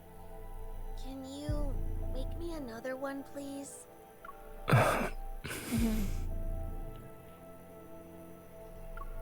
Thank you, emissary. I'll take my leave now. In any case, you're welcome to find me at the Fractal Library in Lincoln City. I'll be sure to visit you again as well. Voice stretches like his hand, his fingertip touches her as the geology gradually unfolds. He bows forward before stepping to the door woven from the folded dimensions. The emissary is a liar. I counted every single day for 7 years. As he draws towards his execution, the wind and snow seem to follow through the vanishing door. They're silent. The soul ceases, and Zayne remembers the first time he entered the Fractal Library. Even though it's called a library, its exterior and remarkably ordinary. It was a building nestled in a quiet corner in the Lincoln City silent streets. The young boy beckoned again and again, so he pushed over the wooden door. There were neither bookshelves or noted by tablets. Instead, an endless garden with identifying life before him. And the library seems to be another world to the point of where those paths converged. As soon as Zayne stepped into the backlight, he raised his head and saw countless bookshelves. They reached the tower's summit where the sunlight poured in. The library's first shelves were endless. There were like stairs to lead another dimension. Then, a young person climbed the portion that claimed Zayne and the young boy were the trees of his race. Addition, Zayne was destined to become the Fractal Library's owner. The young person told me the Fractal Library, which stood at the intersection of dimensions, didn't exist in any galaxy. It didn't belong to any civilization either. Each book of the library contained the fate of a world. Zayne wondered if his whole fate was among them. First night you're hitting with this large folios more you push open the door. On that night, returned from the library, saying a different thing. In that unfamiliar world, he will rose and walk every very tall tower, leaving through an ancient tomb. Between his pages lay a jasmine petal from the spring day. The spring date belonged to the timeline. Oh! Oh my fucking god! Is that a foreseer, man? That is a foreseer. Fucking thing. Oh my god. This is hurting me. Fucking hurting me. Fucking hurting me.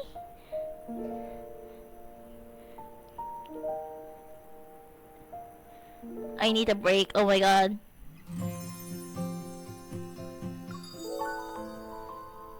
I need a break. No, not gambling. I need to get the event thing.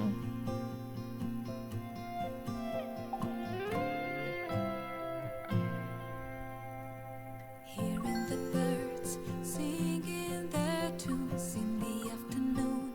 Sky so bright and blue. Okay. Everything feels fresh and new. Oh wait. Oh, I got 2,000. Then I saw you standing there just beneath the moon. Don't know what I pursue. Hoping you would feel it too. Oh my god. Okay, we go back. Hey. Shoulder to shoulder. Okay.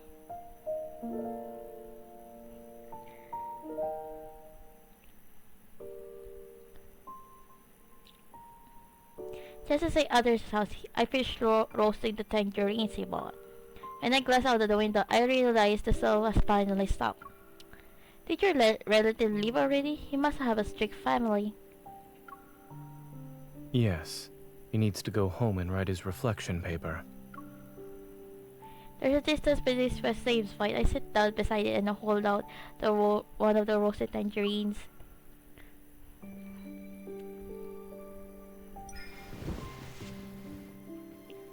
The word is perfect for tangerines. Try it. He stares at me for a long time before eating a finally piece of tangerine. You don't want to know what happened during the past few days when I disappeared? Wait, my mom. Oh my god! My mom's calling me. Hold on.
Okay, I'm back again.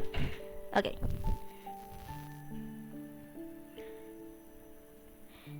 If medical exploration is gonna be filled by medical jargon, then no. As for the rest, Zayne will tell me when he wants to. If he doesn't want to, that's his choice. He can't help but smile, but I might deliberate emphasis on those last words. He takes a half-built tangerine from my hands. Soon after, a one orange face brought to my lips. I said goodbye 3 days ago because I had accepted Carter's invitation. I'll be joining the Fountain of Vitae research project.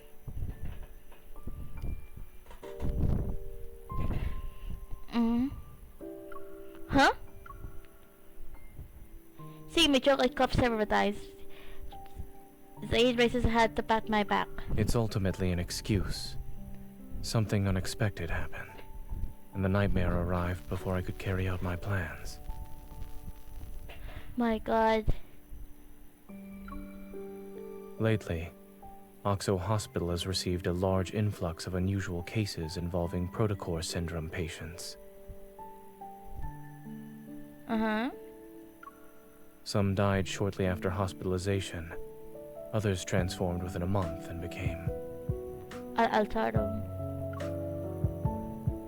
Zayne nods. All these patients had recovered at Val Sanatorium after entering a medical pod called the Rebirth Cocoon. Val Sanatorium. According to the news report this morning, is the first phase of funding of the Atay. Carter told me that Ever will soon hold a press conference to demonstrate the Rebirth Cocoon's effectiveness to the public. Wouldn't that mean more unexpected protocol students make patients will go to the Val Sanatorium? We can't let them do as they please. I want to stop Ever's plans, not just for the protocore syndrome patients. There's... Yes?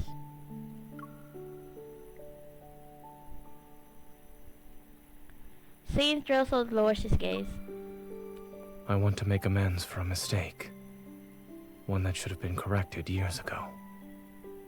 Yet it still haunts me to this day.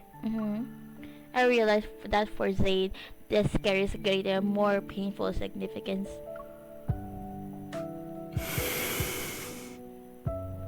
I know I disappeared without a word before, but...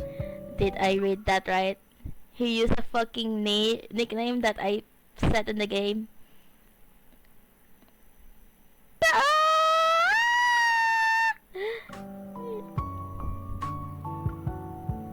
Will you come with me this time? Yes. Asking me like that isn't fair.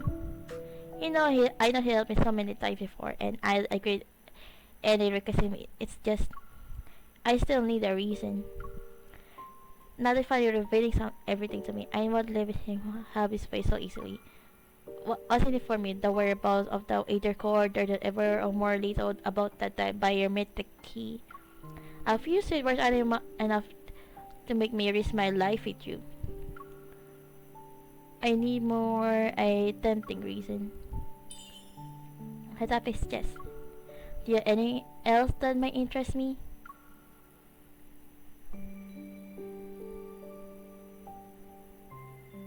I want you to come with me. I want...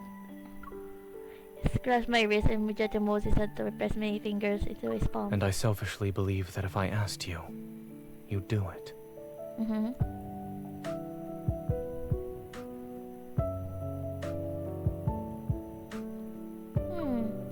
Days, I see something flicker out of color his side of my a floppy white tail. Zayne and I turn around at the same time. Chichi, aren't you supposed to be here with your owner? Crouching the robot back to shaking my first. Those clear round eyes look me first and then at Zayne. You're staying here to watch the house.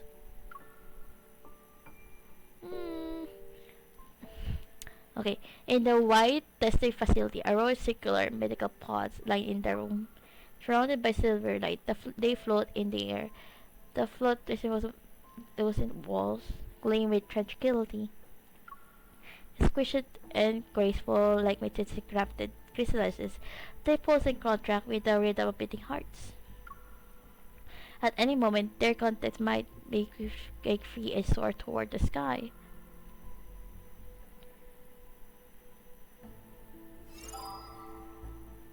Oh no.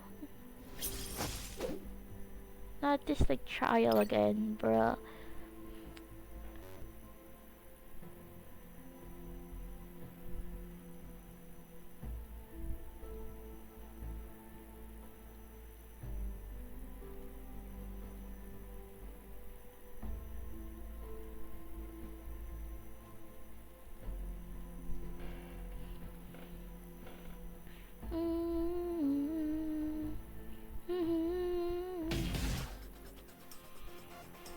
I will not let tragedy repeat itself.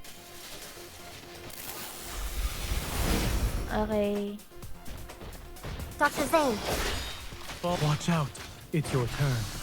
No problem. Keep your tempo. Eat this. Make sure to dodge the attack. Eat this. My turn. Keep your distance, or else you'll get hurt. It's your turn. No It is weak. Now's our chance. Zayne. Here it comes. Leave it to me. Is this what you wanted recovered? Be careful. Let's go. Okay. Victory is within reach. Nice. Be ready for its next move. I was just careless. You won't escape. Offense. It's the best, Dr. Zayne. Fall back. Seize this chance. Let's call it a day. I'll give it a taste of our strength. It's your turn. No problem.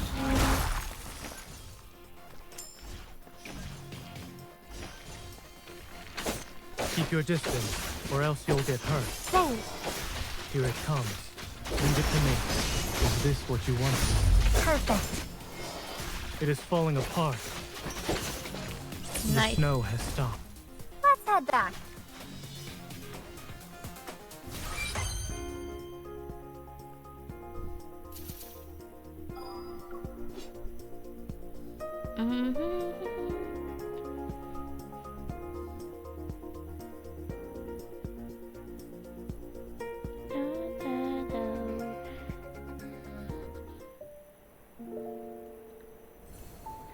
The whites, I'm back for real. Let's go.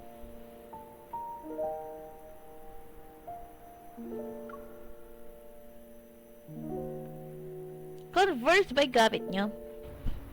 Like for real. The next day, after driving west on the highway for 2 hours, the patches of great vegetation finally appear amidst the desolate landscape. Looking through the window, I can see the distinct diamond of Val Sanatorium loom in the morning mist. After yesterday's events, we decided to tour the sanatorium as visitors to investigate. But the funny I'd say, the rebirth cocoon, the fresh conference, none of this can be tackled in a single move. However, we can assess through the situation first before planning our next move. Are we almost there? I feed the last cookie to Zayne as he drives. He knows it takes a moment to gather his thoughts before speaking. There are things I need to tell you.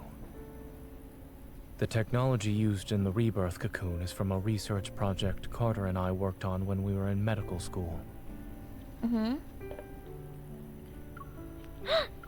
Back then, I began researching the application of protocors in implantable devices under Dr. Noah's guidance. It was also something I was interested in personally. At first, the research progressed smoothly. Yet when we started doing experiments... We need to stop researching this. The protocore energy has completely corroded the heart. Our experiment failed. But the heart started beating again. It just grew some black crystals, that's all. Did you know? The lab mouse we performed a protocore implant surgery on transformed into a wanderer. and devoured its fellow test subjects. Oh my fucking god. It's this ugly ass guy again. The fucking crazy bitch. Zayne, our experiment wasn't a failure. We succeeded! We've discovered humanity's next evolutionary form! We definitely need to visit that barbecue place near the campus tonight to celebrate.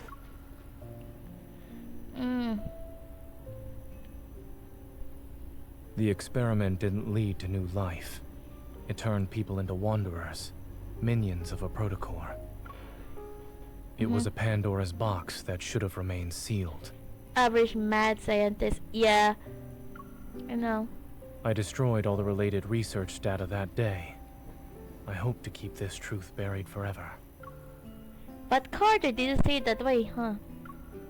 No. He named it Exhart and took it to Xander Sciences. It was later implemented in the rebirth cocoon, which is the first step in the Fountain of Atay.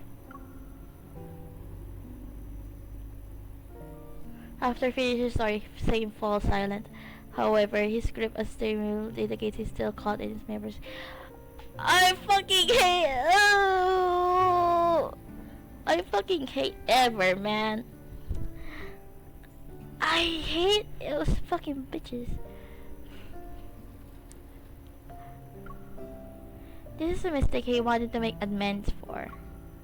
Not wanting to dwell on the past, I clear my throat and lighten the mood. I used to think if we got out to the same university, I would drag you out to have fun every single day. We'd watch flowers bloom in spring, enjoy the summer rain, collect autumn leaves, have snowball fights in the winter, and baseball. When I heard you must be too busy to do anything with me. Not at all. In our lab, we always said it's best to take a 4-hour break while data is being collected. Then we can see the results after. So during those times, I would have been available at least. Come on. I was joking. If you were there, I would have always made time for you.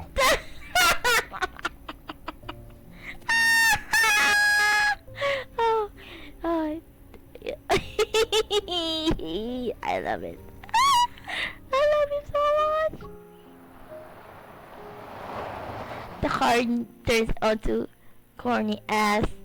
You are also corny ass, baby. Babe, you would say the same thing. The car turns into a newly paved road, passes the sign there is Val Sanatorium, comes to a stop in the parking lot. No. I'm not familiar with the sanatorium's No, you interior would. layout. You would. If you would encounter say any that. danger during this visit, remember not to go in alone. Don't worry, I'm a professional. While I glimpse the white thing. I didn't read that properly. Carter, who's here to receive us? Where's the casual white business suit? Only a navy blue butterfly print adorning its collar. No! I hate Carter. No! Keep the Have you mud. been waiting long, Zayne? I will personally behead this guy. No, we just got here. Carter leans toward the car window. Upon seeing me, he can crinkle. His smile widens. No! When Zayne called about needing 2 visitor passes, I had a feeling you'd be accompanying him. No! Stay away from me! This is the same guy that tried to take MC out to dinner. I compose myself, smiling politely. I stare at the car, but as I'm supposed to speak. Let's skip the pleasantries and head inside.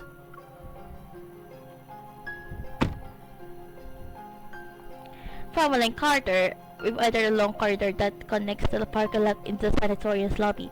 Oh my god. My gaze falls on the emblem on the entrance. Under the curve shade of farming, eternity vanquishes ever. It stands for ever! Eternity vanquishes evolution restraint group. It says ever. Without a doubt, this is Ever's logo. See? I recognize that fucking thing. Carter activates the scanner and the white light immediately swoops over Zayne and me. A cheerful electronic female voice speaks. Visitor identification verified. Zayne. I am Telomere, the AI management system of Val Sanatorium. Welcome to our facility. Of course they use AI for shit. They don't use fucking receptionists. We hope you have a good day here at the sanatorium. No.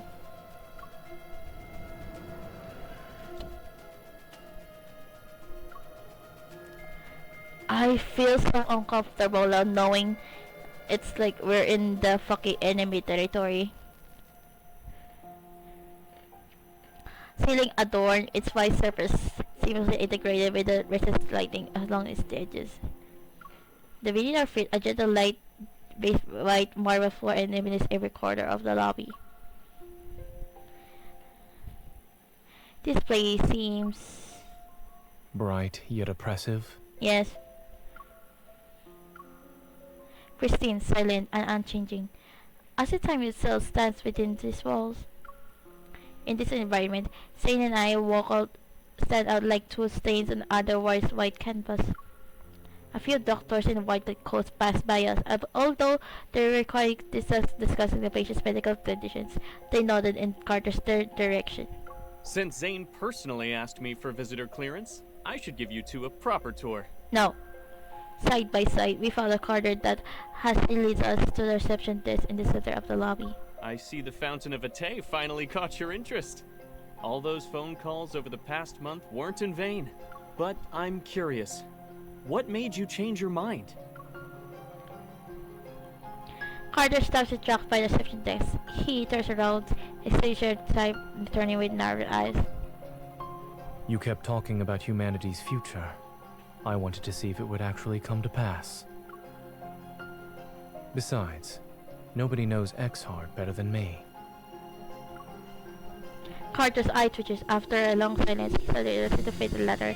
Shadows of love is tranquility. Good, good. I fucking hate this guy. I'm so uncomfortable with this fucking bitch. You've convinced me. Everyone deserves a second chance at redemption. Remember, Zayne, I gave you this chance. And what about you, Miss Hunter? When I received this question, I didn't make a prepared response. Since Zayne is joining the research project, I want to see what is all this about. Carter Thistle said the skates between Zayne and me studying Zayne amidst eyes is obvious. I see. Even the strongest relationships need a solid foundation. I'll make sure you get a good position here. I'll give you a fucking solid fist to the face, that's what. He turns around and shakes the brochure stand next to him. He neatly arranged brochures scattered in disarray. He pulls out 2 copies with a smile. He gives them to us. The only downside to this place is that it's too by the book. But I guess that doesn't really affect you, Zayne.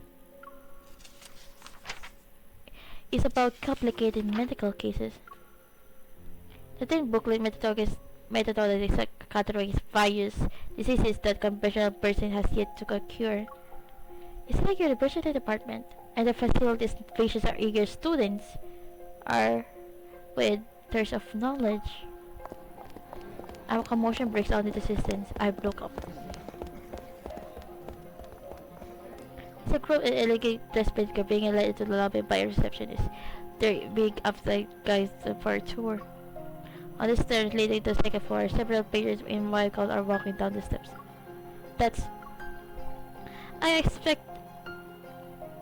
I expected many high-profile figures in this place. I never thought I'd see her.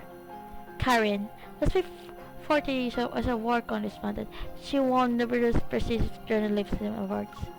She spent years reporting for the front lines, faced countless life-threatening situations, and has large amount of respect in society in the city. A year ago, she was attacked by a wanderer. God, protocols have rarely appeared public since then. I met her a few times at Axel Hospital. I heard she was also one of Zayne's patients. Dr. Zayne, it's been a while. Ms. Karen? Summer Calvert choosing ever. Doesn't properly deliver and board the endorsement. I have a bad feeling about this. I heard that when she left Axo Hospital, she had less than 2 months to live. Her daughter had just learned to say mama when you handed her a death sentence. How cruel. Dr. Carter, the patient in room A504. The Carter just wait for a moment and then he takes shortly to this man at the front desk. Noticing my silence, Zayne stopped in his tracks. What are you thinking about? Nothing. It's just really.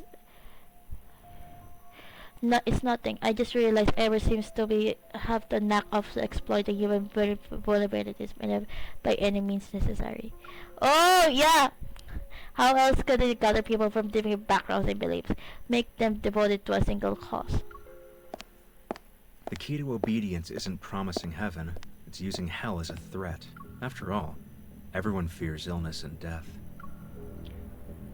Footsteps from your Porsche behind I turn. We meet again, Miss Hunter. Allow me to introduce myself. I'm Benedict, the director of Val Sanatorium. Ugh! Oh my god, he looks so fucking ugly! You are so fucking ugly! Get the fuck out of my face. You... From what I remember, he had another identity. I met at a place where an Australian died.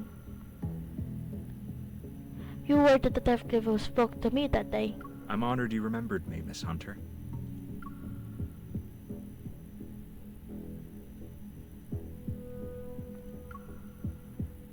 Alarm bells ringing in my mind because you say blessed. It's been a while, Dr. Zayne. Welcome aboard.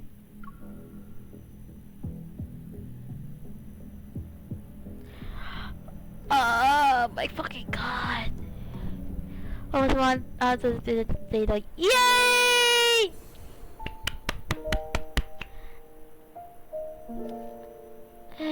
That is good. Okay. I think we're not going through a lot of it right now. Yeah. Okay. We're close to finishing it.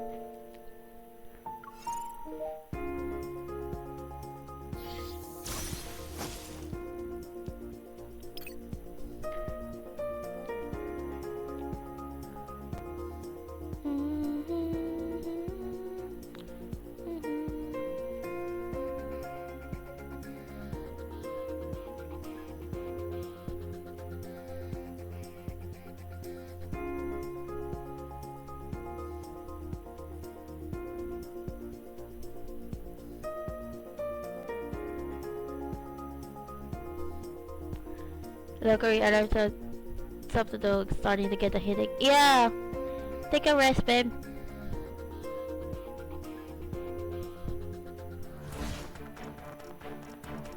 We'll depart when you're ready. It will melt away like snow. It's your turn. No problem. Mm-hmm. Bring it on.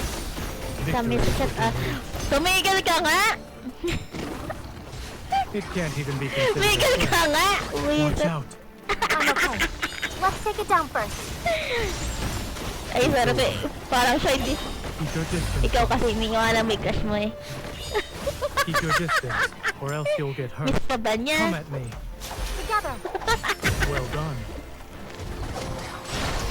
Thanks. Here it comes. Leave it to me. Yan pa pala walang jowa. Yan ka mapapala walang jowa eh. Miss ka ba? Miss ka ba niya? May makakatikim ng timis. Hindi, kumain ka candy.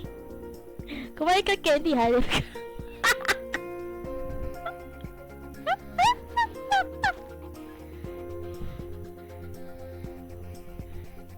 Kung alam mo kung nandito na si Ibis. Dito na si Ibis. Yung inisin ko rin nun eh.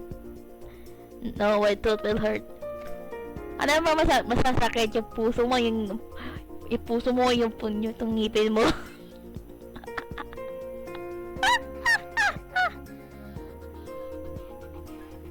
Di ko kayang tanggapin na mawawala ka na sa akin. Magkapagkasakit na marinig na mawawala ka na sa akin. At kirot.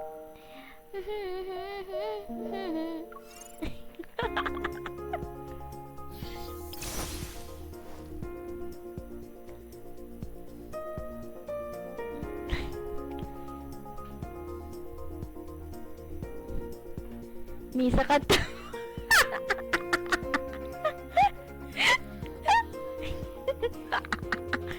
Pasalamat ka, pwede ako magpuro dito. Sa TikTok, hindi eh.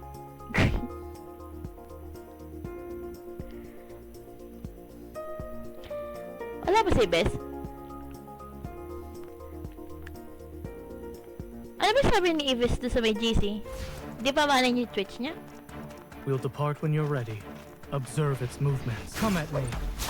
Together. Di niya na naman ba ma-access? Dalawa yung accounts niya, di ba? It is falling apart. Tingnan ko nga.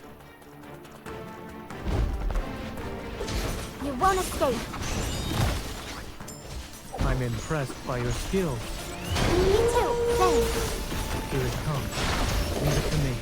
Is this what you wanted? Perfect. Keep your distance, or else you'll get hurt. Come at me. Together. Kantahan ka ba namin ng multo mamaya? Hindi na makalaya.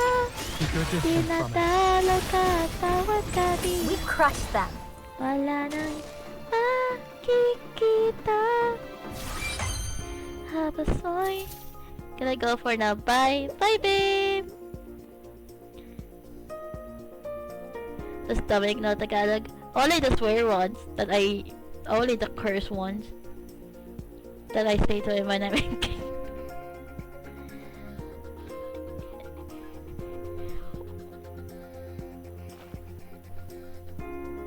Oh, don't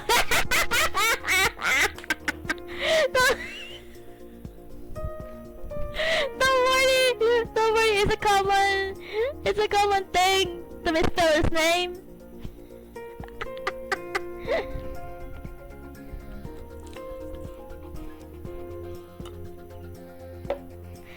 Oh my god, calling him sir. Don't call him that, his ego will boost.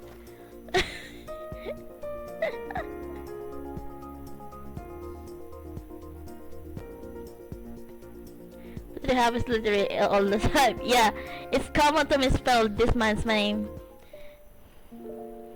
Nahiya na ako.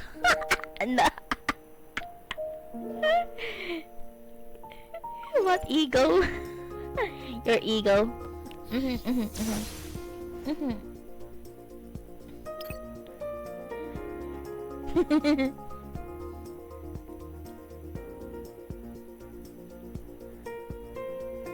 Oh my god. Did the game just... Okay. It's non-existent. I mean, in some points it is existent, but yeah, it is non-existent. But other times it is. I want to type it down. Ayan, lagot ka! This location Lagot needs to be... ka! Lagot ka! Observe. Come at me. Sabi ko to kay Ibis mamaya. Sky. Des. Sabi ko to kay Ibis mamaya to. Tsaka kina Kaisuke. As a GC. Keep your tempo. Eat this. Victory is within reach. Not the percentage in the overthinking right now. Wag! Huwag ka mag-overthink. Sasabog yung utak mo, hoy. Sabog yung utak ko, hoy. Kaboom. Here it comes. Leave it to me. Is this what I was just careless. it is falling apart? Threats are only temporary. Melting like snowflakes.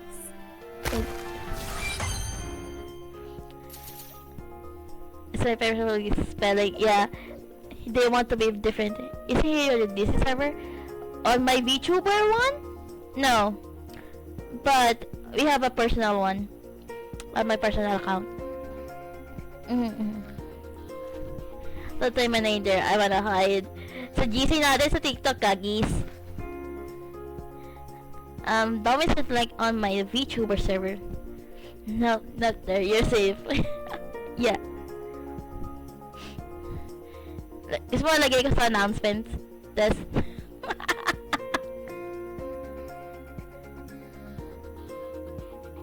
announcement at everyone. Nag-misspell si Sky. Nag-misspell si Desdes.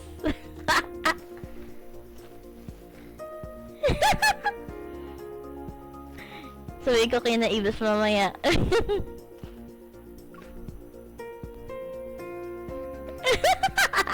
Joke lang! Joke lang! Ito oh, di ka mabiro.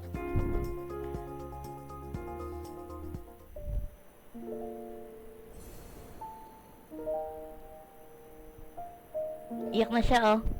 Okay, we're on the last thing, I think.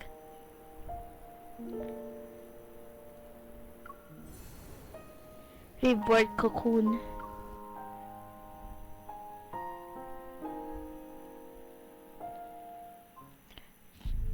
Just show the identificator. Yeah, just call him Dom.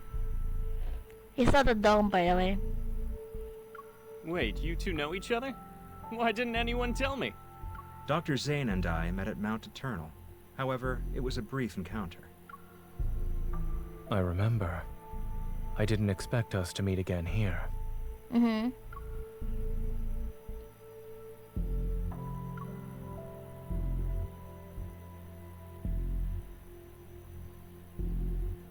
We're not officially open to the public yet, but this sanatorium has already become the preferred choice for many patients.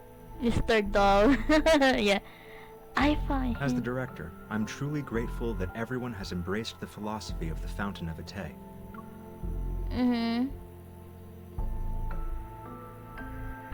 Through the glass walls lining both sides of the corridor, the senator's new patients can be seen. They're going under a physical examination. Each patient is accompanied by a assigned staff member. The checkups proceed quickly with virtually no waiting time. When you hear the reward cocoon, what comes to your mind? Metamorphosis.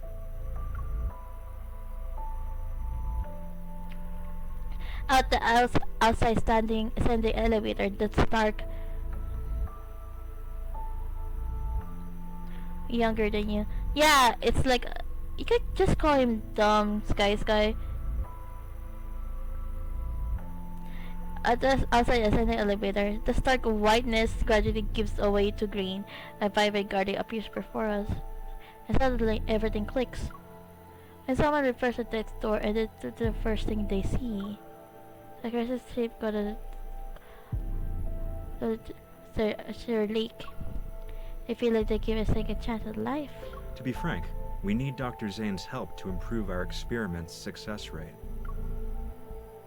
He speaks of discussing statistics that matters in life and death. If there is room for improvement, shouldn't be a form efficient so this called success rate? They're aware. The patients who've been given terminal diagnoses voluntarily agreed to participate in the experiment. It's a deal with mutual consent. Besides, who would choose to wait for death's certainty when given the chance to roll the dice of fate?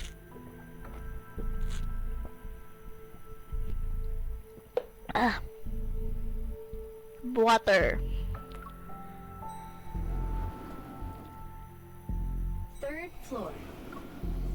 As the elevator opens, a deceptive gust mixed with sweat before me a familiar white corridor is empty and clean. Sky, just go with it. He's old, but not that old. I told you guys. The corridor is lined with separate rooms on both sides. Through the seven direction paths, I can see egg-shaped experimental pods. Oh, that looks horrible! What the fuck going on? I know.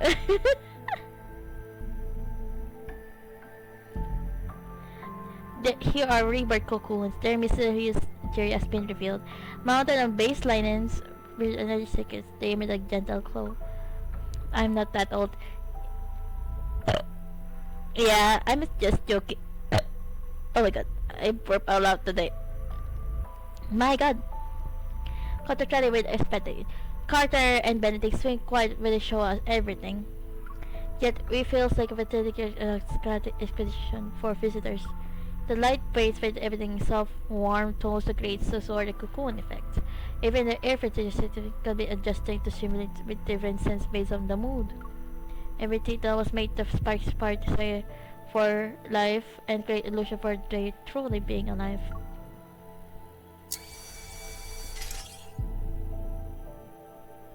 I'm sorry, Dom.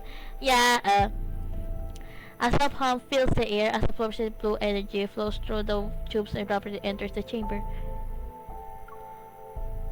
The connecting monitors displays are about continue in real time. Inside, a young girl receiving treatment clutches her kiss. She takes deep, labored breaths. Pain covers her already pale face as she breaks into the cold sweat. Her chest trembles as she soon starts convulsing. Second hand with the device activated. Her breathing steadies at a remarkable rate. Her convulsions stop. As time passes, her breathing becomes regular.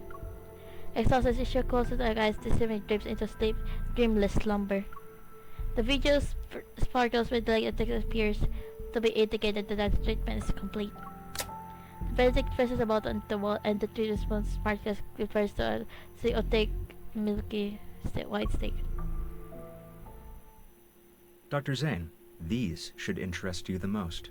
The treatment consists of 7 sessions. Patients show significant improvement in health indicators after each one. He hands over the document that contains experimental data over several test subjects. Zayne lingers on the first page of the format, the guardian with a sudden sign of self-satisfied look. I won't be sugarcoating anything. Your experiment has failed to meet its objectives. You've lost control of the cellular mutation process. You could have used a little bit of sugar. No! Zayne, the rebirth cocoon is our most successful experimental product to date. Our ultimate goal is to achieve humanity's perfect form through genetic and cellular reconstruction. Without a hit of emotion, Zayne glances at him and taps takes a 60 straight column with his knuckle. Okay, These now numbers you're are gonna far go from stream perfect. tomorrow. Yeah! We're gonna play Stardew Valley together tomorrow. Yippee!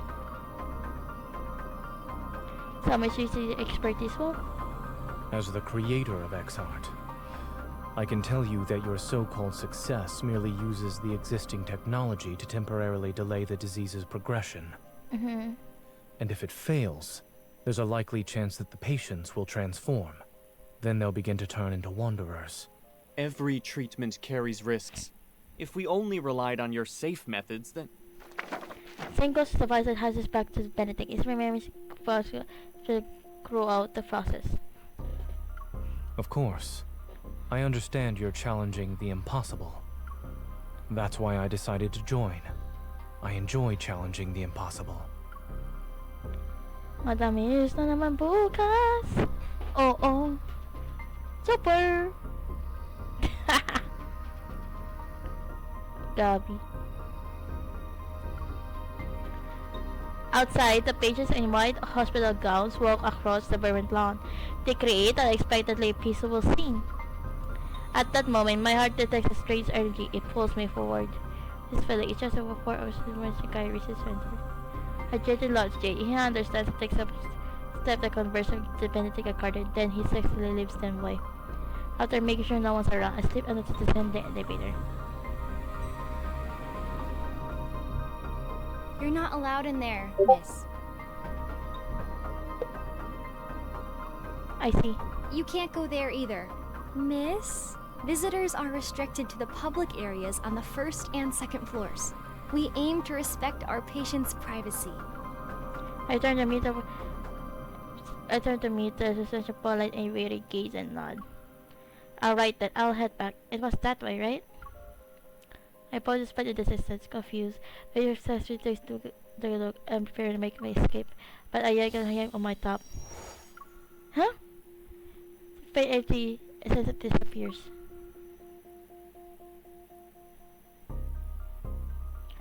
What?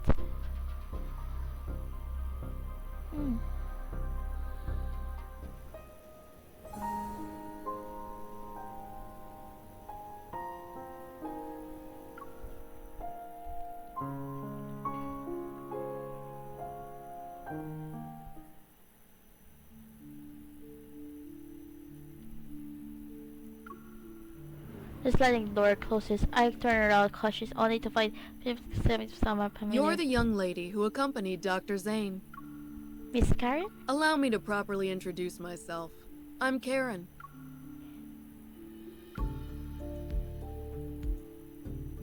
I know you and Dr. Zayne are here to investigate the Fountain of Vitae, or rather, the Rebirth Cocoon. However, the press conference for it is coming up, and you're not the only ones keeping an eye on things. You said exactly what I'm asking. Were you also gather information? Sort of. My original reason for coming here was simple. I wanted to live. Isn't it strange? After all, I was a war correspondent who once risked everything on the battlefield. Yet, after returning to civilian life, I'm afraid of death. I even believed in far-fetched promises. I guess a mother like I have read the gods. I don't know it's for 3 years with life's choices. But you want to say that this experiment is turning people into monsters. Those things called the Alterum. I was there during the Battle of Mount Eternal. I saw people transform into monsters with my own eyes. Whether you're trying to stop it or investigate it, 2 people won't be enough to treat this as a simple matter. This may seem sudden, but I need your help. And I believe you might need mine as well. It'll be necessary to prevent this press conference from taking place. Why would you? As it stands, I'm their most successful test subject. That visitor just disappeared around here. Take this with you. When you get out, tell them you saw the patient in room A107 faint. You were just escorting me back to my room. I understand. Thank you. Miss, how did you end up here? Is there anything I can help you with? Oh.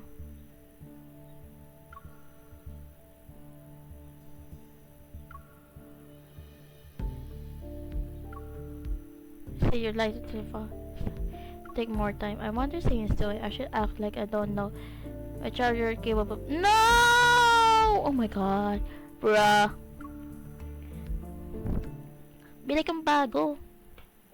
Pushing this dust aside, I carefully hide the notebook in the person toward the main white building. As the door is about to end, Carter was calling urgently away to the As system. the creator of Xheart, seeing your technology destroyed because of a momentary lapse in judgment, do you feel regret or disbelief? I had imagined both reactions, yet I see neither on your face. You must have been away from the operating room for too long, Mr. Benedict. You seem to have forgotten that showing emotions on one's face is the most ill-advised. Oh, thank you, Vera Lou, for the raid. Thank you so much.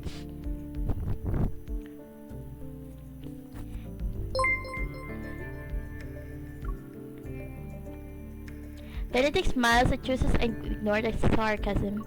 I'll be honest. I don't trust you, Dr. Zayne. But no one else has your outstanding qualifications and experience. It's precisely why I want to bring you on board, even when I know you don't agree with our philosophy. I hate this guy, Since you're being bruh. candid, Mr. Benedict, I'll also discard the pleasantries. As I've said, I want to challenge the impossible.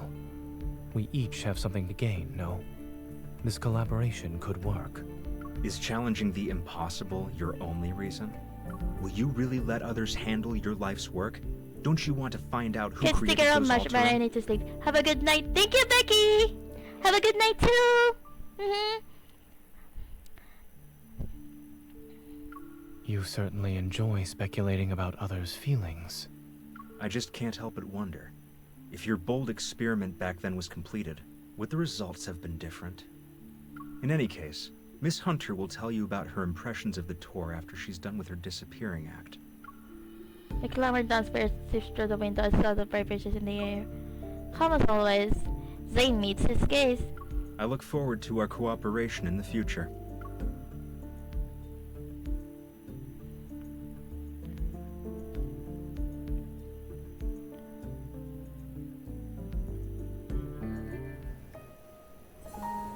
Tall wings? No. I think we're close to done, you know?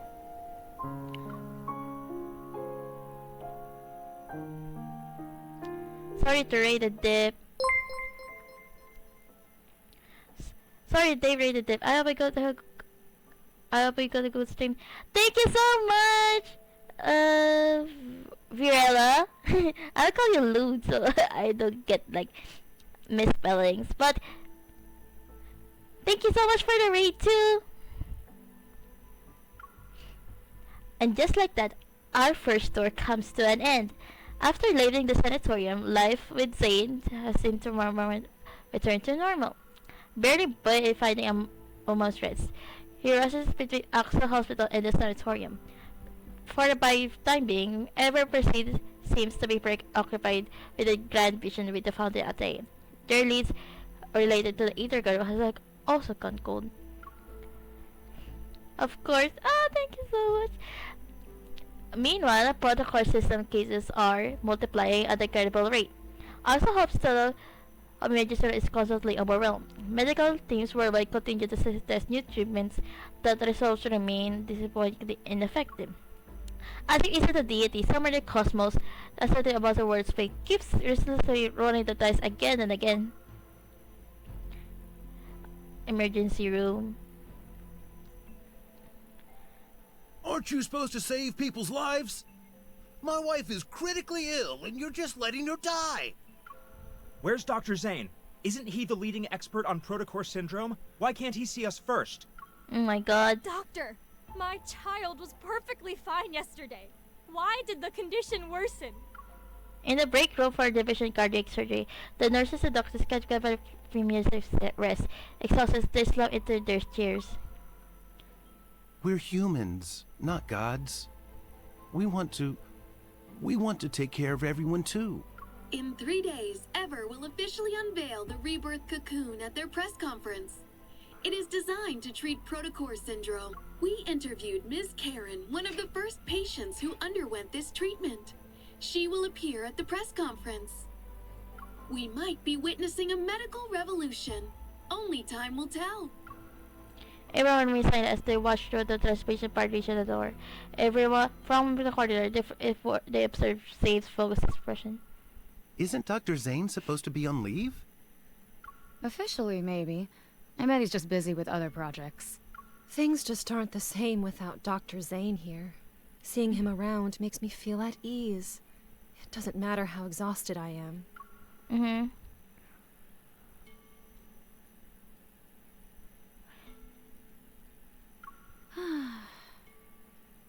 Let's eat these and give it our all. Yep. 7:10 p.m.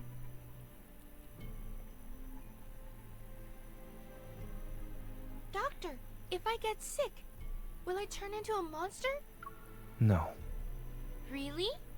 Will from the bed next to me said these crystals will eat us and turn us into big monsters. Dr. Zayne, I'd like to process my child's discharge papers. If you could... Lexi's condition has shown improvement. I advise you not to transfer hospitals at this time.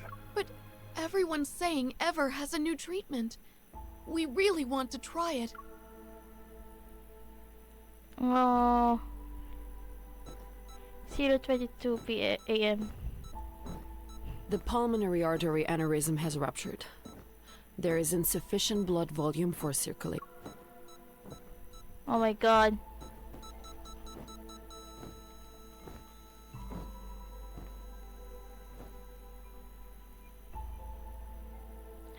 My god.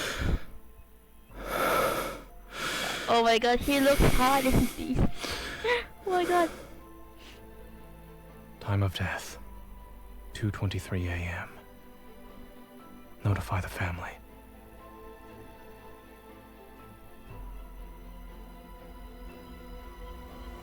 Using the water for support, he said, a teenager with curved statue long. Stops the each step. Every organ was turned face out. He screamed his agony and the tears that robbed them to strength to stand. Oh my god, I love it. His vision blurs as he collapses again to the wall.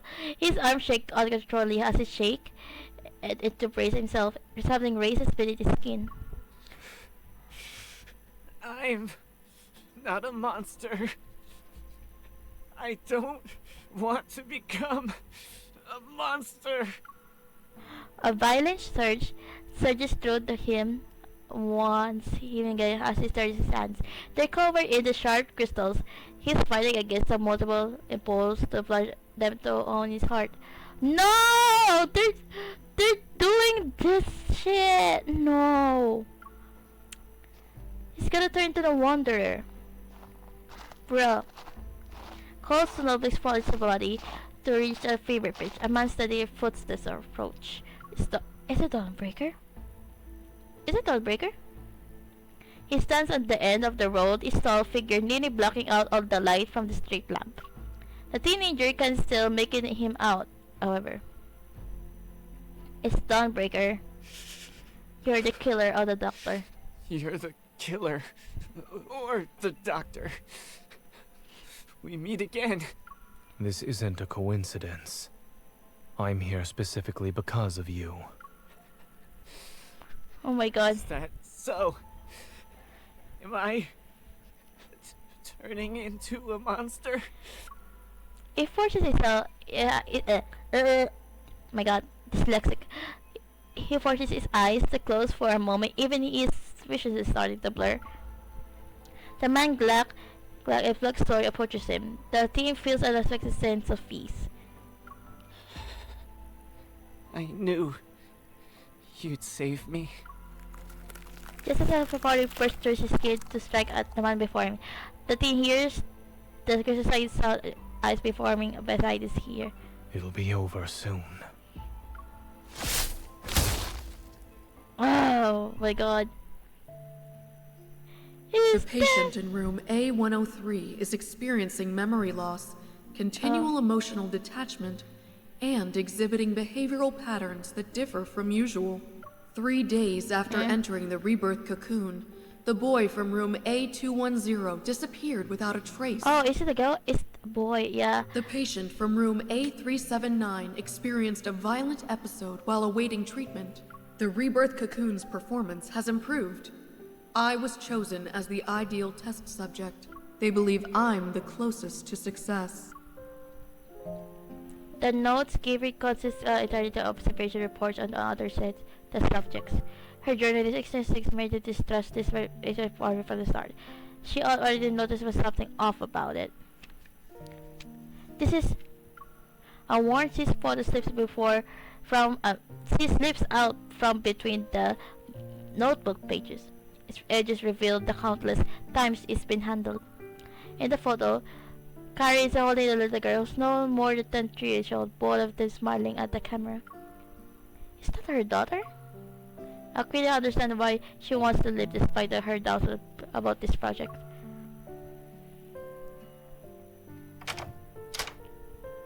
When did they get back? The breaking dawn appears out of the window, the sky grows brighter. Perhaps it's just as my imagination, but I think those eyes black crystals on his arm again. When I move closer to check, it seems like I'm imagining things. Zayne watches me without saying a word. I realized I already came over the site to be cheeky, but I got so caught analyzing the clues that I fell asleep on the couch. Sorry, I made another board and made myself at home. A moment passes, and a faint smile tugs the corner of his lips. Is there a passcode in this house that you don't know? No. I cleared my throat and had in a notebook. I tried to prepare us from getting sidetracked. In any case, I believe Carrie is the best lead right now. Recently, everyone has made a public announcement about their bestest subject will make an appearance at the press conference. Unlike those big spenders of socialities, Carrie has a positive, approachable image. She also has a good reputation in the eyes of the general public. They're trying to use her public support and to convince more people to believe in their cause. Yeah, it's also in real life too. They use more approachable people stuff, you know. By giving me these notes, she probably hopes I'll help her stop the press conference or even put the project all end together. So I thought, for a while, I've been talking to myself, and then he hugs me from behind. Oh my god! Zayne? Yes, I'm listening. His embrace as gentle as a slightly touch my shoulder, something fragile. Did something happen? It's cold. The thing of someone's legs so good feel chilly. I paused up, turning around to embrace him. Oh. I'll stop talking about ever. But if you're really tired, please make sure you press properly.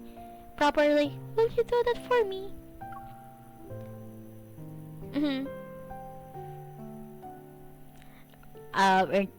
We're nearing it, guys. We're nearing towards the cutscene. Prepare for the lags.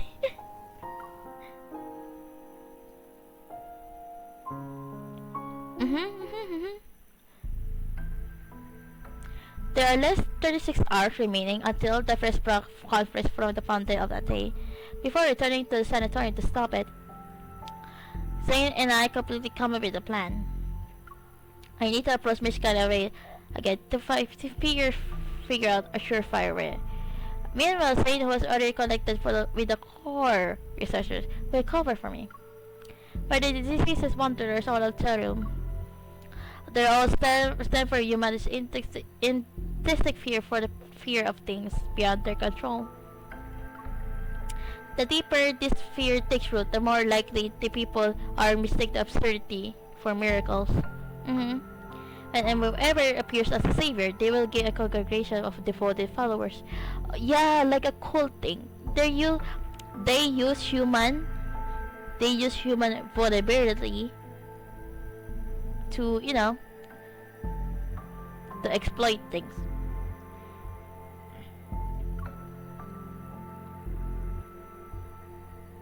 Zayne, that energy source I detected wasn't my imagination. I'm still not confident in utilizing the spectrum core, but another visit might help us discover something new.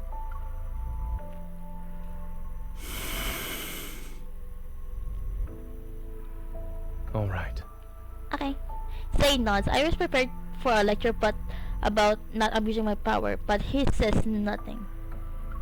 Here, put it on. To ensure the mission runs smoothly, I borrowed cutting-edge equipment from the association. The state-of-the-art invisible earpiece, modified by the engineering prodigy Shimon, is now bigger, no bigger the grain of rice. I also have a small energy firearm. It's capable of bypassing detection systems and currently in use.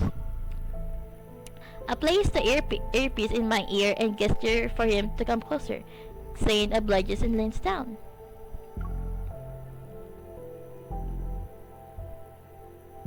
Beep! 1 cup to turn the mic on, 2 cups to turn it off. Tap to adjust the volume. Thank you. You're welcome. I'm not sure you're being so polite, but as the comms channel offense, deafening audio feedback plus my eardrums, I clench my ears in pain. I stagger back, just before Cheese's mischievous attempt to truly succeed. Zayne catches me by in the waist. He can't help but laugh. But this is the first time in days that I see genuine joy in Zayne's expression. I finally clamped my hand over his mouth. Wait until I adjust the volume before you speak. I can feel the smile widening beneath my fingers as I other had to adjust the earpiece. Sound check, Zayne. Sound check, sound check. Zayne, saying something. You've never asked about the reason for why I picked that as my research topic back in medical school. He remains close to me. His breath warms against my ear. It's like I can hear his heartbeat. The path of medicine is a noble pursuit, Dr. Zayne. You strive for academic excellence. You also want to find a meaningful purpose in life. It's a good guess. Back then, when did you decided to destroy what the community world changes discovery? Why didn't hesitate? Correct. It's it kind of normal. Most people would cherish a lifetime. Yet he seems genuinely unbothered by it. Zayne was chosen to stop experiment because he foresaw the consequences of his potential misuse. I had considered including your name in the acknowledgements of my paper. What? I nodded as I could secure my favorite author and onto my tie and double-check my equipment. You only thought about it. You didn't actually do it? It wouldn't have been right for our names to appear on the same piece of paper without your permission. Anyway, before I could process the meaning behind these words, a rustling sound suddenly comes from the window. A piece of bean-shaped Rubik chocolate falls, clattering. It rolls to my feet. I looked at the sea of plastic chocolates. A snack cabinet was taken down and thrown over to the floor. She the laces placed the snack package, which is bigger than said, licks the chocolate residue off his nose. Huh? Wait, what did you eat? My body moves before my mind can catch up. I quickly check the empty package. You ate all the chocolate? You ate all the chocolate? You animals supposed to eat that? No! The dog ate the chocolate! No! Get it out! Get it out! Get out! I swear to God. It's like a universal thing that dogs put a lot of things in their mouths without knowing the consequences behind it. I swear.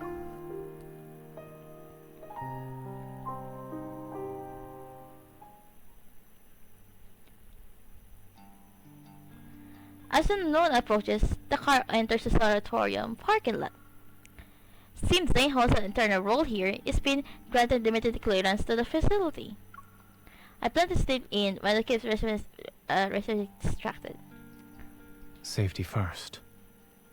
You too. He doesn't look back when he leaves. It was started raises his hand for a quick 5 for a position shielded from the view. With the vice signature concealed and the omnipresent security cameras doesn't trigger anything, their red indicators blink before moving on. Dimitri might be crazy, but I have to admit, the ID Kamikaze gave me is really useful. The lush trees and flowers scattered throughout the sanatorium provide the fabric cover.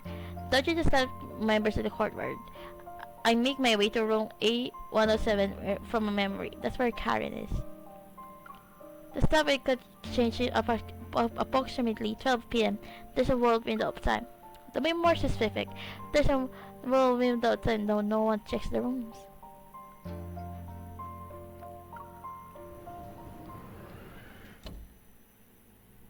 My shirt creates a mountain move as a way to stop the leaf.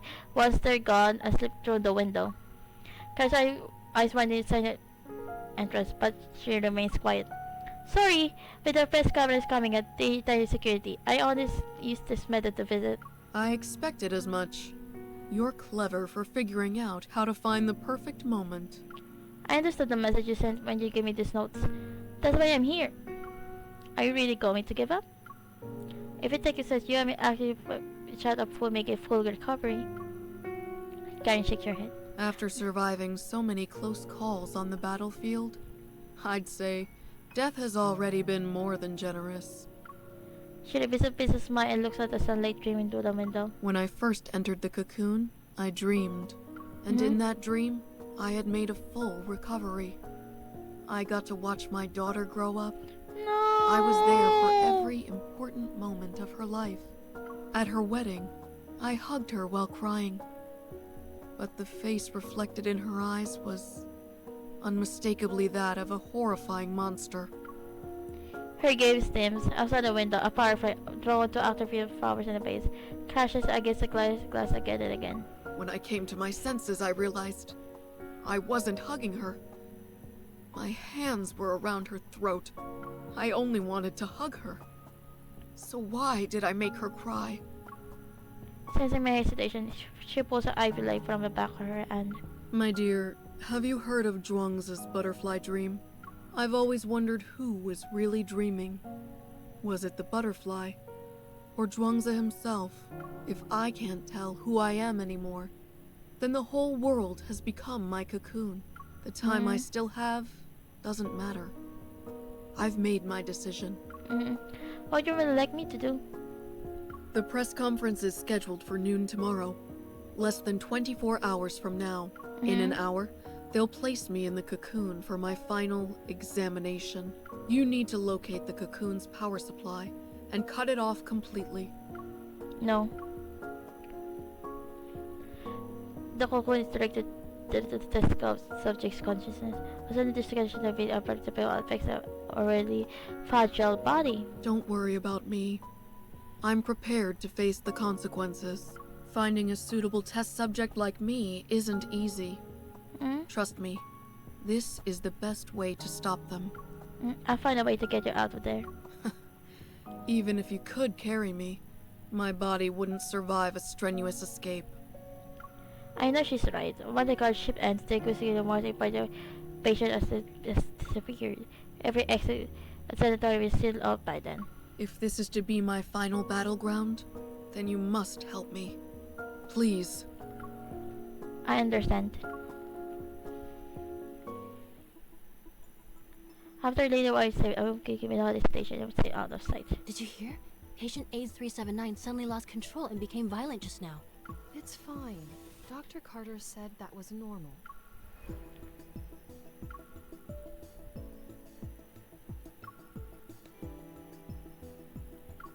Yeah, it's an energy core. Okay. My visual ripples and expand like the waves. A faint stray energy leaves me forward like a guided bed. My different conscious seeps through and towards public areas, the garden, and through every patient's room. I get to find the energy control hub.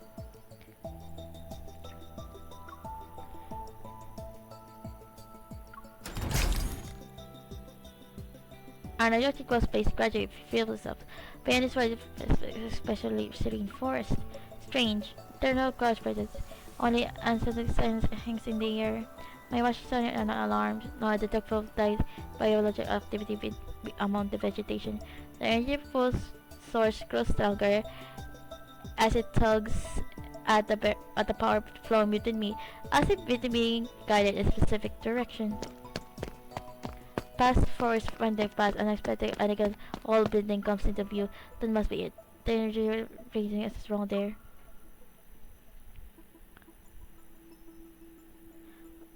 Oh my god. It's the trap though. No one is there. It's a trap. And then no guards. Trustworthy colleague. I bet that there's like Carter or someone there. Zayne self-infused days. The cocoon's data performance shown improvement. Carter is high speed. In Xavier village, his Xavier switched to the dark side though. Funny seeing that light. I remember you were sitting right next to me when we talked for the first time. Do you want to join my research? Before that, we all thought you were just some stuck-up child prodigy. Dr. Noah used to say that one person can go fast, but a group can go far. Yeah, I know. Besides, your theoretical research was undeniably superior. Mm-hmm. Back then, you were the youngest and quietest out of everyone. Who knew you'd be the most forward-thinking, boldest student in the lab? You went ahead and performed what we didn't dare to imagine.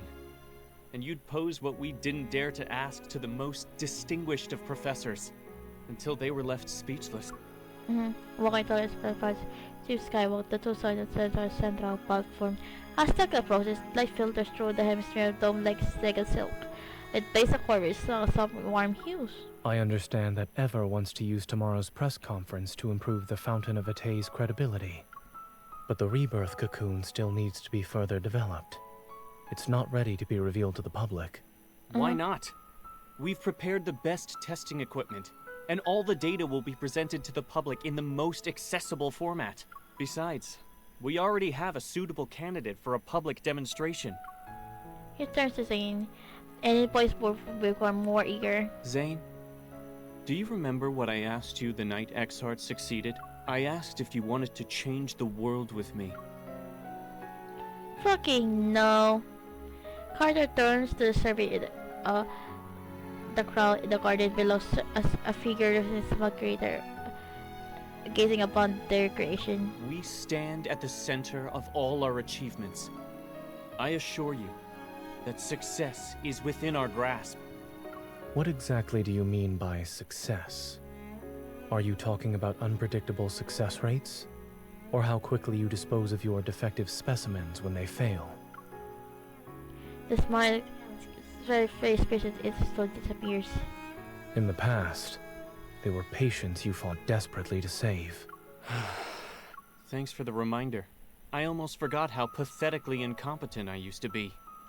Why is it that when I was a powerless doctor, the lives lost under my care were somehow forgivable? But when I strive to be a pioneer, you suddenly care about the injustice done to those who were already destined to die. When did you become such a coward, Zayne?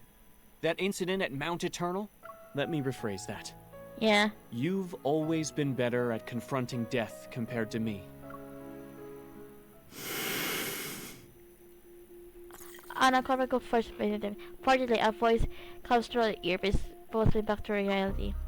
Zayne, I found the location with the circus and your signatures, just in case. You can get clears for either Carter or Benedict? Same composes up, gives it tap in the east and as acknowledgement. It looks at Carter. Perceiving I guess says Carter, I see stare less as Zayne, smoking there earlier vanishes. The heart beating in my chest belongs to someone else. I can't live an insignificant life. Zayne, I understand the meaning of death far better than you do. My God. If these sacrifices are necessary, then so be it. We're about to solve humanity's greatest dilemma, and you're still too young. Ugh! My God, his lips partially frozen to the wall. The surface cameras of face as they turn. Their red indicators go dark. You? Zayne, you dare to freeze me? The statute of limitations hasn't expired yet for your academic plagiarism. Carter's baby feet had to see him once more. His friendly shrug is an awkward, rigid pose. You can't be serious. You're bringing this up now? The end justifies the means. Let me go! It was a joke. But I need you to stay still for a while, Carter. Are you planning to destroy the cocoon or cut off its power supply? The sanatorium has 6 independent operating systems. Pulling the plug won't be possible. If this place allows someone with malicious intent like me to freely come and go, then that just shows how confident all of you are. What are you actually trying to do? Carter glares at him as Junior pushes through the sick job shaking his head. I won't tell you this time, Carter. I have a more trustworthy colleague to work with now. Oh my God! You didn't come here alone this time. What's that girl up to? This is murder! You're taking away these patients' only chance at survival! Zayne, you ungrateful traitor! You might be smart, but you're weak and short-sighted! Security! Come on, and they will steal his mouth shut. You said this place was perfect for heart-to-heart conversations, since no one would disturb us. Mhm. I'm afraid you'll have to stay frozen for a while. Carter, you're not doing this to save lives. Mhm. Nor are you doing it to save humanity.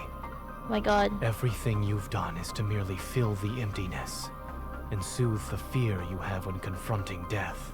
Yes. Zayne takes out a palm-sized access card from Carter's pocket. Zayne's gaze doesn't meet his. It lets Carter heart instead. I doubt the heart's donor wants it beating in the chest of an executioner. For real?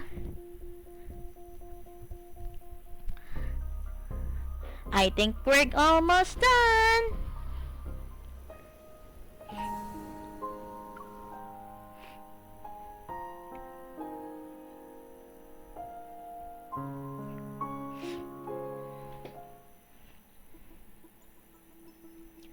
A holographic takes up the place in my field of vision. The green dot representing Zayne is moving towards my position. Not expecting as much. I take a deep breath and place my hand on the door. To my surprise, it employs with a gentle push. Light streams through the glass dome and lands on the floor. It reveals an elegantly decorated reception hall. This place is completely empty. Only the sounds of footsteps chose to break the silence. Zayne, I've sent you the coordinates. That's where the energy core is. Don't worry, I'm just... As my horse touches the railing for the staircase going up, the scene for me flickers and damages. The comms channel is dead. I pull my hand away to take a step back. I turn as colors fade. Like running water, they flow out from the ceiling, the floor. They all melt and express pure light. It's like a wine tomb. I'm honored you decided to visit. I think I miss moist behind me. I worry by seeing my middle of such a hall. I'm not sure when he appeared. When I started, I need to compose that now. You've done a good job preparing for press conference, Mr. Benedict. It's going well without you. He touches the wall, and a white space suddenly dissipates and returns to the original at the reception hall. Miss Hunter, you should have been the most successful test subject. It's a shame you weren't one of ours. After all, every experiment here exists for one purpose, to create beings just like you. I got you exploded at the reception hall. I'm tired of hearing other people talk the same thing. Let's skip the formalities and get to fighting. This approach is easy to start using borders how to approach the project. Oh, right. I forgot to mention something. I'm one of the Cocoon's successful specimens. He could have said that earlier.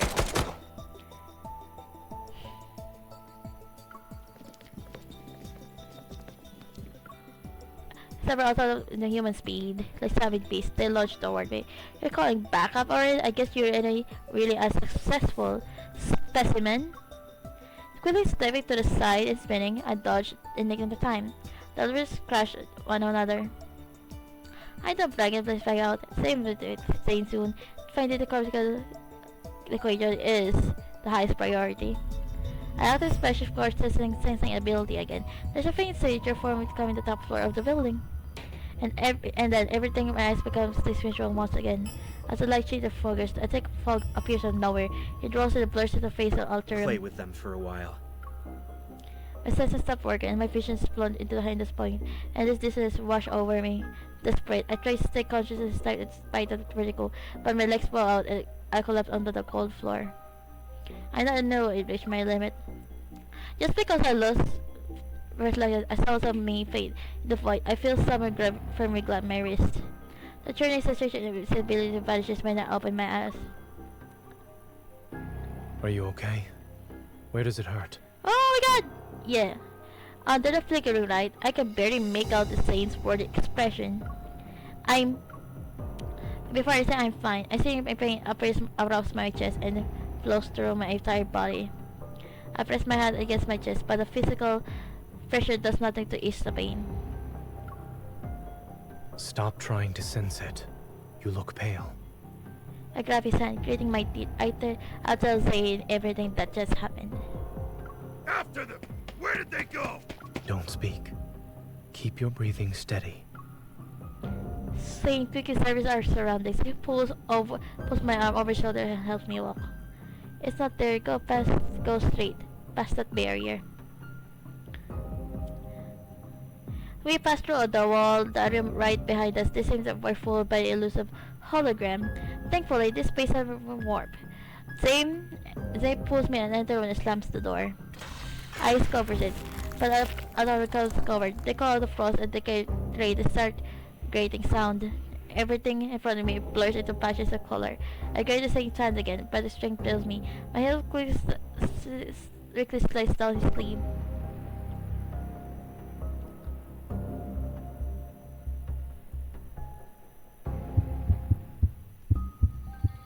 Oh my god! Cutscene time!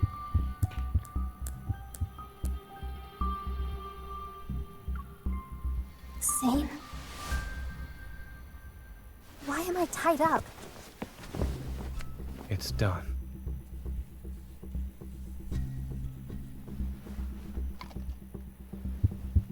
What did you inject me with?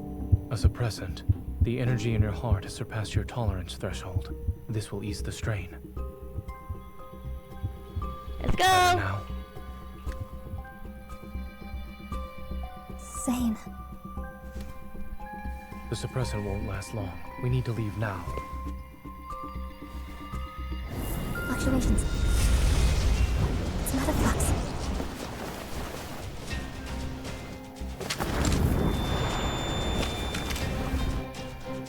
Look out.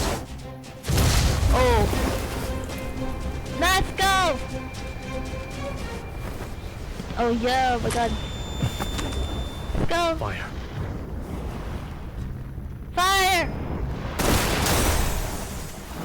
You're still here. How delightful. I hate you, Benedict!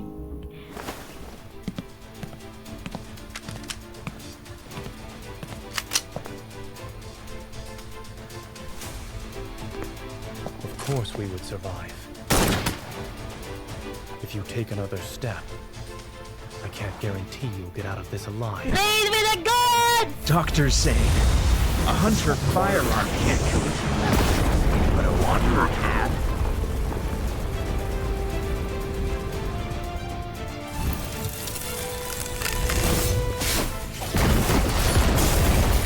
Nice!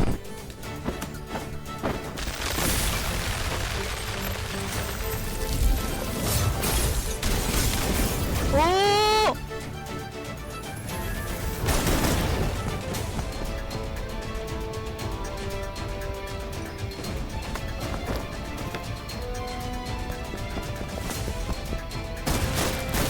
They're coordinating. Oh my god!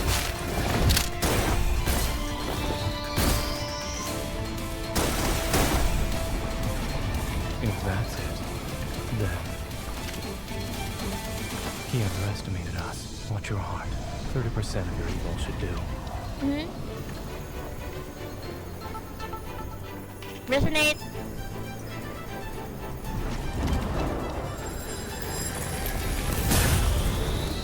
Nice! In your case, the cure is extreme measures. Nice! Okay, we're going to fight.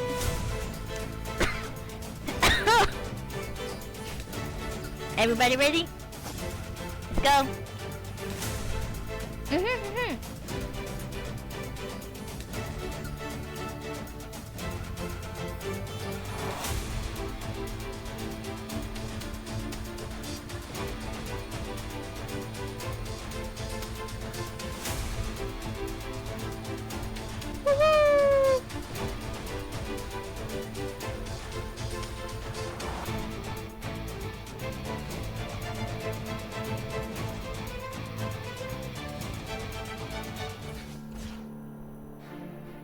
We'll depart when you're ready. Let's see a successful specimen. It's on We can auto, feel so No problem. Make sure to dodge the attack. Go back to the pit you came from. nice. The shot. Struggling is futile. Uh-oh, what's up? This is a successful specimen? Self-declared successful specimen. Without combined Self-declared. strength, it is weak. Now's our chance. Self-declared. That's a freaking rolls right there. That would. Steady now.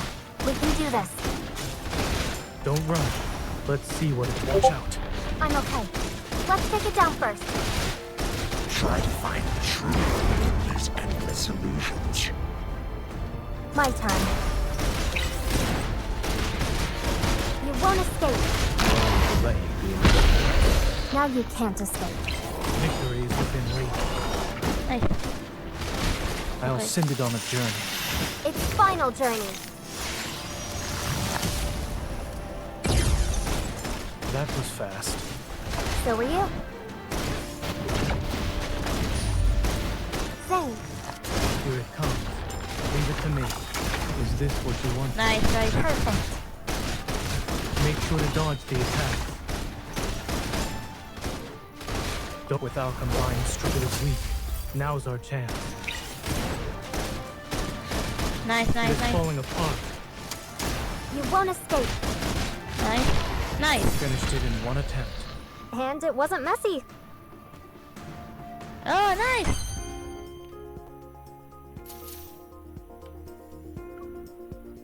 Nice. You did it, guys.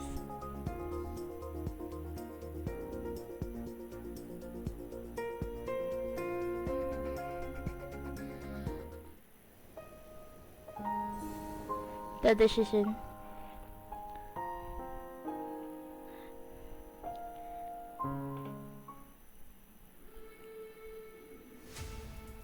After using almost all of my ammunition, the Wanderer finally crashes to the ground. But this is incident. The sound regenerating flash echoes throughout the building as the crystals its body rapidly attack, as if being devoured. In just a few seconds, the Wanderer has completely regenerated and takes on Benedict's appearance. Wait for an opening first. Then we'll retreat. There's no point in continuing this fight. Okay. Zayne is right. Benedict is a primary target right now. Just now, something about Zayne seemed off. The flash of black crystal, the killing intent. The quality of the eyes, maybe it will vanish. Strange unease arises my chest, but there's no time to dwell on it. I find my last feeling as a Benedict as a grayish right mist which feels sort of sexual. As another miscoordination with Zayne. Now's our chance. Go.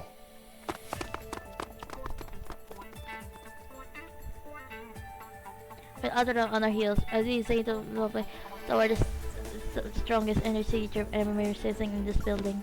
Have you known that was energetic stronger to prevent living weapons? Maybe after his consciousness are eroded, the fellows they start to turn into fools that can be commanded? Or thinking it's another with the trade try to put to act or else a war recorder. The strangest figure was right behind the door. Huh? Where's the door? Watch out. I suppose I must advise it, the guard who tried to ambush us. Stance seems back to me, both as a high alert.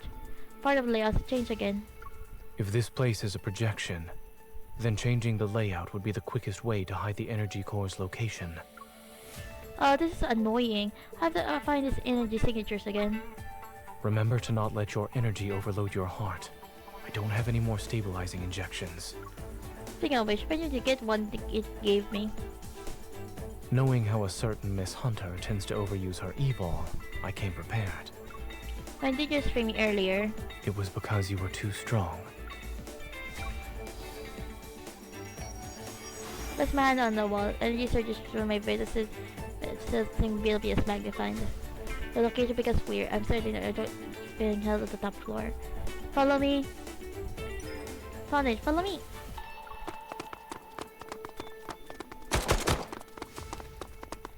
The last authorities locked down to the area below. Only me and Zayne are on the top floor. At the end of the cold, white corridor stands a single door. As is the only option is to move forward. This is it. Zayne and I execute a quick glance before swiping our discard against the scanner. Welcome to the Energy Core Control Room, Dr. Carter.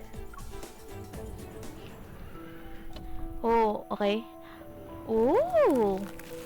Once the door of the control closes, a layer of ice covers it. Thick cable runs across the area. They all converge on the central energy pillar that emits a luminous blue light. It is powered by a protocore. In order to clear this overcrowded into protocore industry, and the energy pillar sites, all going experience may immediately cease. In other words, you can't use ongoing alternation for the main gravity cocoon. It could potentially reverse damage to her body. Are you worried she might regret her decision? Maybe. This is right. I can be trying to trust me, or rather, believe in your choice.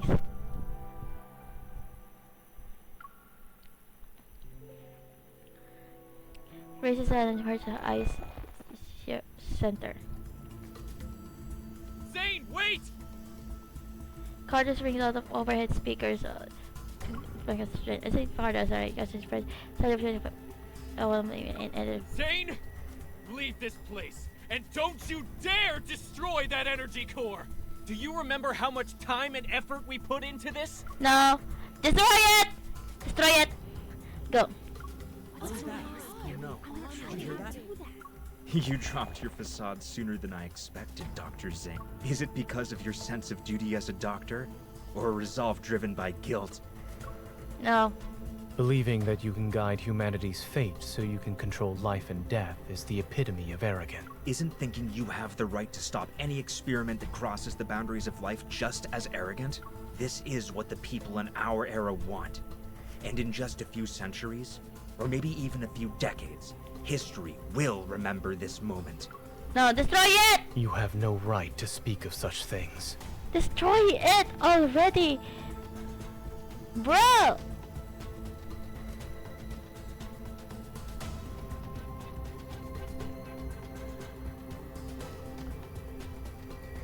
Bro! Why don't we watch and see how the future unfolds? Even if you've stopped Ms. Karen's experiment and prevented the press conference today, you can't stop the tide of progress. Bruh, it's more or less say did everyone ever attend safe comfort seminar or something? Ah yes. I have one more question I'd like to ask you, Dr. Zayne. Back then, why did you choose to destroy something that could have shaken or even changed the world? It couldn't be controlled. Any action beyond our control leads to unpredictable consequences. Maybe because you want me to make that section, that they could ask yourself of the stage forearm. Uncontrollable. I see. Your rationality is an absolute. The very thing that drives you to eliminate any possibility of losing control. It affects the smallest things about yourself to the greatest matters of this world. That's why you killed William at Mount Eternal back then, yes? You really are capable of such cruelty. You struck down your mentor and friend who fought beside you. Even I would have hesitated. Cut to the chase. You're here to atone for your mistake. That much is certain. But you also wish to uncover what you think is the truth. For example, surely there must be an explanation for why those Alterum look so much like everyone who died at Mount Eternal. I'll tell you. Those people at Mount Eternal were this experiment's first batch of failed specimens. Your companions, William, all your guilt and suffering, I'm the one who caused it.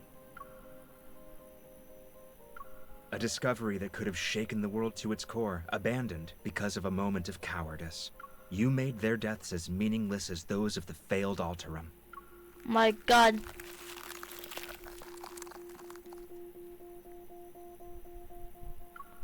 Zayne! This is Zayne, I know. This immersion screaming was the help itself. No! Oh my god.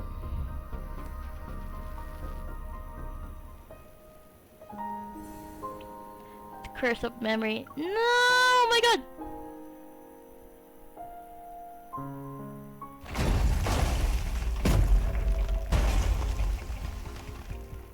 The door was still eyes pushed open. Having completed their transversity wonders, after the woman was like a tidal wave. As soon as they get close, sharp icicles pierce their chests.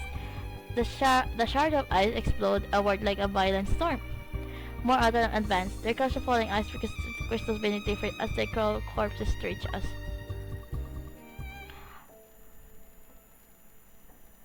All of the ultra open and close their mouths in unison. They shout their process settling sounds. No matter how hard they tried, Zayne make out their say or see their places clearly. Then I rests about body like a phantom. It calls behind him like whispers, fades across his ear. Aren't you a doctor? Am I going to die? Save anyone? Pay for this. No! I didn't sacrifice everything just to become someone ordinary and powerless. One day, you will hurt her. No! He clutches his...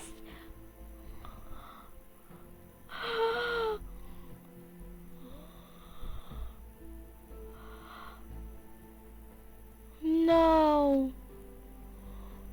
He clutches his chest as he feels the icy weight stab it.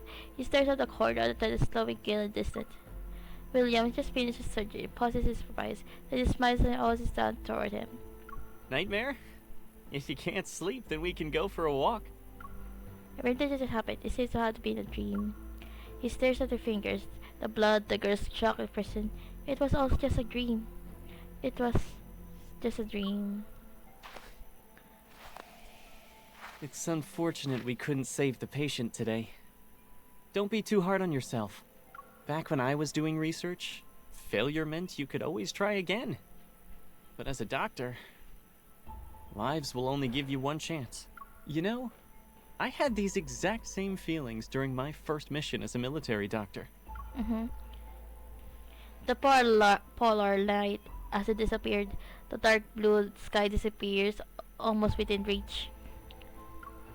This desolate land, covered in blanket of snow, is always magnificent. It took me a long time to realize that what we have to face isn't just the loss of a life and death itself. The way they look at you in their final moments, it's always the same, time and time again. You'll have to see their fear and desperation when they're about to die. William Steven thought. Then as I remember something, turns to say and smiles. By the way, did you hear my final plea when you killed me? He stares blankly at Willow's sword base, and in reverse say, skyciered sees of consciousness. There are more of them. They're actually operated as weapons. A gun at him. Eyes slice, but like his eyes, crushed the edge, bended in his chest. You're different from the man I was talking to earlier. I must say, you're skilled at saving and taking lives, Dr. Zayne. Oh my god. I hope you'll find your true path after our candid discussion. Destroy it! My god. Soon enough, only two of us remain past cold control room. Ignoring everything else, I ran past I see to Zayne, equated my face with my hands. Zayne, look at me. Listen to me. The mother who Benedict is. I'll always keep a bullet just for him. Started today.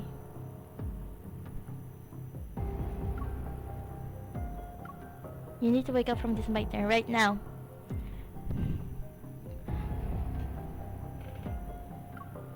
Zayne! You have to... If I said surgery, so then if I raise his head to look at me, he saw the test and see it reflects itself in the icy gaze. Zayne? Pain assets me aside. My culture suffered to form a safe phase of unconsciousness before everything fades. This will and flood in my mind. The ground is littered with the remains of wanderers. There's what is baby. When my spirit bursts through my chest. I struggle to push myself up. I see the blood hands are small and thin. This happened when I was little. I look up. There's someone young familiar with familiar face. His expression thankful is foreign. Around days, his face emerges from Zayne's present day appearance. They refer memories. Reality approach me step by step. Your existence is a mistake. You must be eliminated. As a black sponge covers his eyes, having between his face my ass, sharp eyes quizzes herself on me.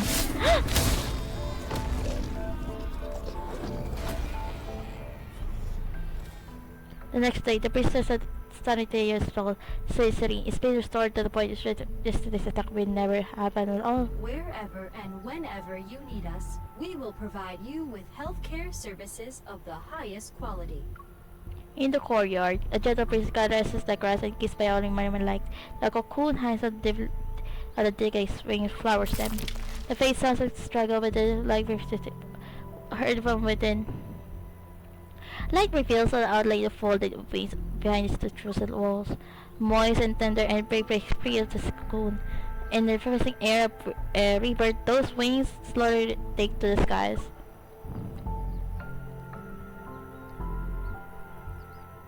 No! Did he destroy it? Bro! The land of no return.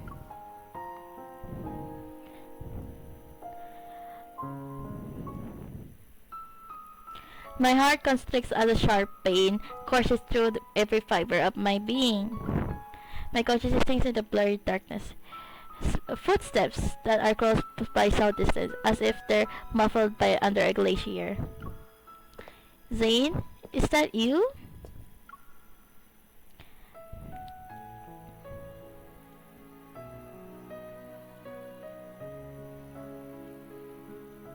He still distracts as if he heard me. He doesn't take the candy or freeze a melted popsicle I offer him. Stay away from me! I'm sorry. Oh!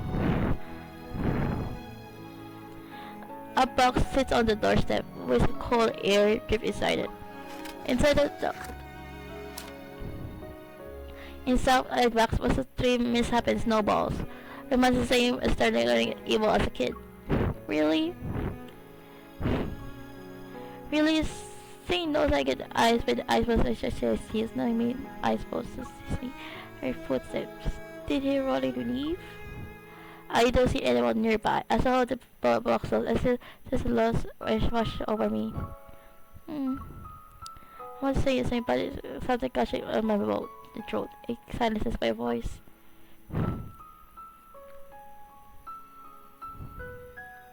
Say, Zayne. I imagine calling his name when yet my appointment all in my eyes. I find myself staring at the lit ceiling. As my foggiest consciousness slowly clears, I realize I've been lying down in a room at Axel Hospital. Due to Miss Karen's poor health, Ever's press conference for today has been cancelled. Mr. Benedict, the director of Val's Sanatorium, stated that the patient's well-being takes precedence over the event. I am working before me. It's the oversleeps what they say I can make out. How many fingers am I holding up? Looking down, I see my bandages were being bandaged and the pain most might subsided. I said, I'll take up my own hand. Where's Zayne? You're awake. Thank goodness you're okay. You had cardiac energy overload and some minor injuries when Dr. Zayne brought you in. We asked him what happened, but he wouldn't say anything. He stayed in this room until your vital signs stabilized. As she shakes before leans in, his expression more serious. I heard from Grayson that Dr. Zayne went to the director's office to submit his resignation letter. What? There was a loud commotion in the office. I've never seen the director that angry before. He didn't approve it and gave Dr. Zayne an extended leave. Then he told him to go home and think things through. He wouldn't say another word about it. Dr. Zayne didn't hesitate at all. But before he left the hospital, he asked us to take good care of you. Oh.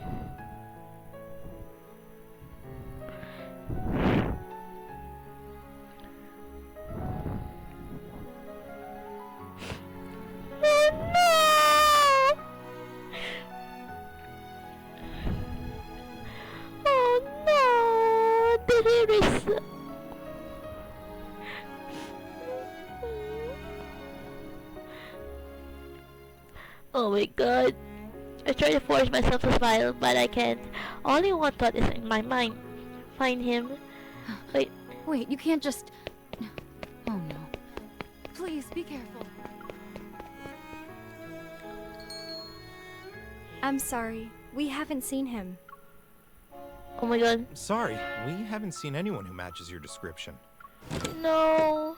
Dr. Zayne. A few days ago, he said he'd be traveling to remote... Oh, you must be that young lady. This is our new menu item for today. Would you like it to go? Wait! Dr. Zayne already paid for it.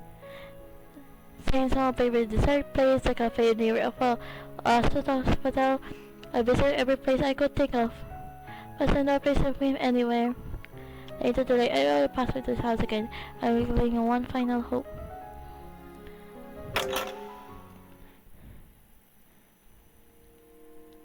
Do not shout in topics. Snowflakes drift and go through the gaps of the flayed floor, singling windows.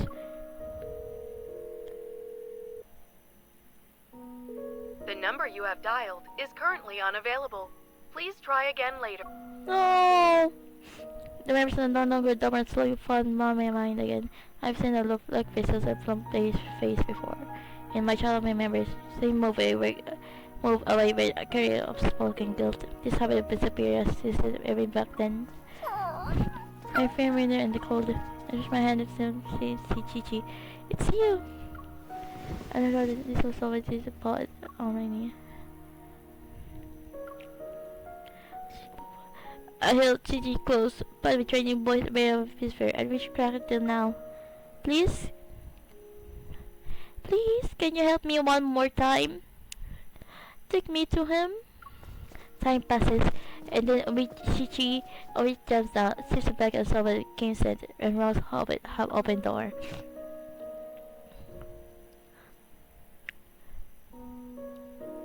In the dark, as also the light is snowing again. The large snowflakes dance around the glowing street and lights. They settle on the roofs of streets, passing cars and shoulders of pedestrians. After rolling for a long time, Chi-Chi tosses in front of the pitch black fence, and circled 3 times before shaking it to follow him. Where am I? The street illuminates a faded writing aside is a public cemetery in Lincoln City. In order to find him, space was the place to call home. She gave flashes to the darkness and still myself before running after them. Move forward.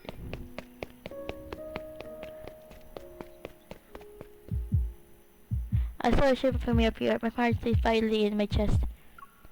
Zayne! Some snow and I kicked over black tombstones. It's like a ghost who was never nowhere to go. I sit and let always say the names on those stones. It shows a person himself in this nightmare. It was a town sacred protection for the monsters they killed. I heard the sigh, but I call his name. It's caught in my throat. Why are you here? Question overwhelmed my mind. I don't know what to ask first. You chose to disappear without a word. You didn't even give me an explanation.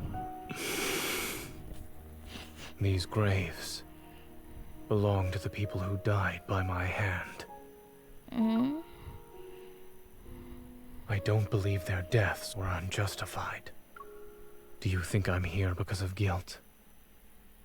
I'm not standing in front of them for repentance, let alone the atonement you're imagining.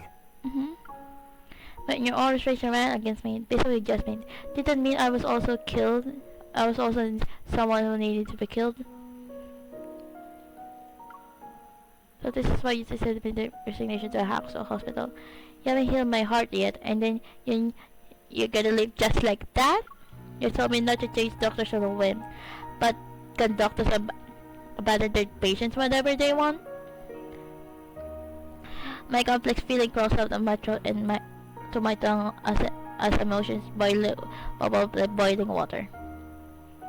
I first met you when I came to Oxo Hospital. I was 12 at the time. Dr. Noah was a close friend of your grandmother, and I was told to look after you. You were afraid of me back then, until I used my power to keep your popsicle from melting. When things finally settled down after the Chrono Rift catastrophe, my parents asked if I wanted to move somewhere else.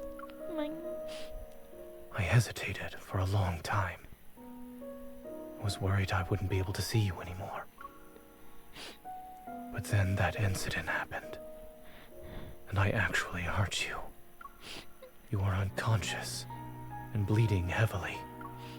When I realized what happened, I couldn't understand why I did it.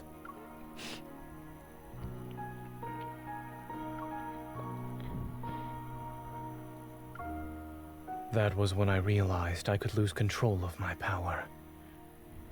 And not being in control can lead to irreversible consequences.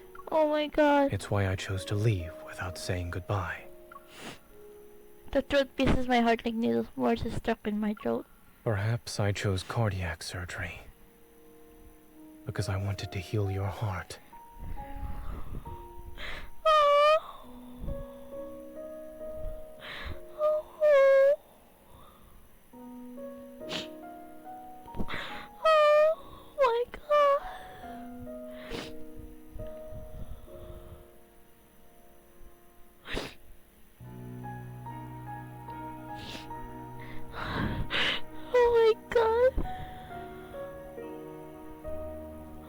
Maybe I wanted to make amends for what I did back then. Even I don't know.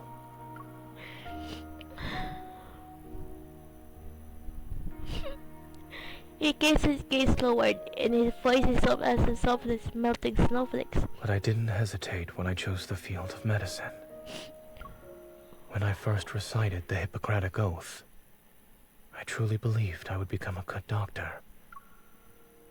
I believed I would save many people, including the one I had hurt before.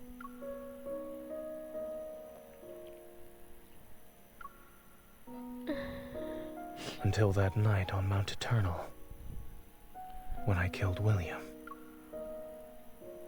But you didn't have a better choice at the time! Do you really think a killer can be a doctor who saves lives? If something like this happens again, you might regret the fact that you tried to keep me close. Are you saying your nightmares are destined to become reality? Will I turn into a monster that needs to be killed one day? I don't know. So are you rewarding me because of logical reasoning? What about your feelings? If you're going for pure logic, now is the time.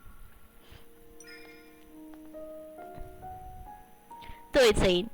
Are you afraid? Or this is something you don't want to do? Looking at his calm, aloof expression, I find myself up beyond point of rationality. Whatever you do today, I won't have any regrets. But I would.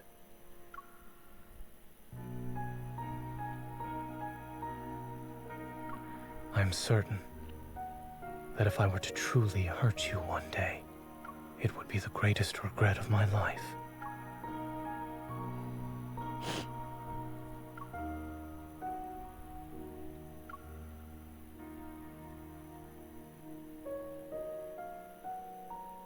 After that day, rumors that remained related to the Alterum and Dawnbreaker faded away like metal slow. These pure white specks were fleeting visitors, sitting awake in the daylight, and once again it is immersed in bizarre flood of information. The selfiest core energy remains concentrated in my chest. It's like a seed that emerges with my flesh. It faintly echoes with my heartbeat. I know the acres cores connect my past to my future. They link the secrets hidden in deep space. Yet I wanted to face ways of material, Zayne and me. Everyone won't give up the founder of everyone won't give up the founder of they carefully cultivated. They'll continue to weave their dreams of immortality. They were right about one thing. The cycle of life and death is an inescapable truth. The cosmic matter breakdown, the shackles of time and space readily dissolve. Countless civilizations rise and fall among the stars because of laws that guide entropy and dissipation. The Earth's magnificent radius will eventually fade. Imagine humanity's long and disturbed period of exile will also come to an end. I want to understand until much later. The creator that have 44 cities in the area of pretending light itself.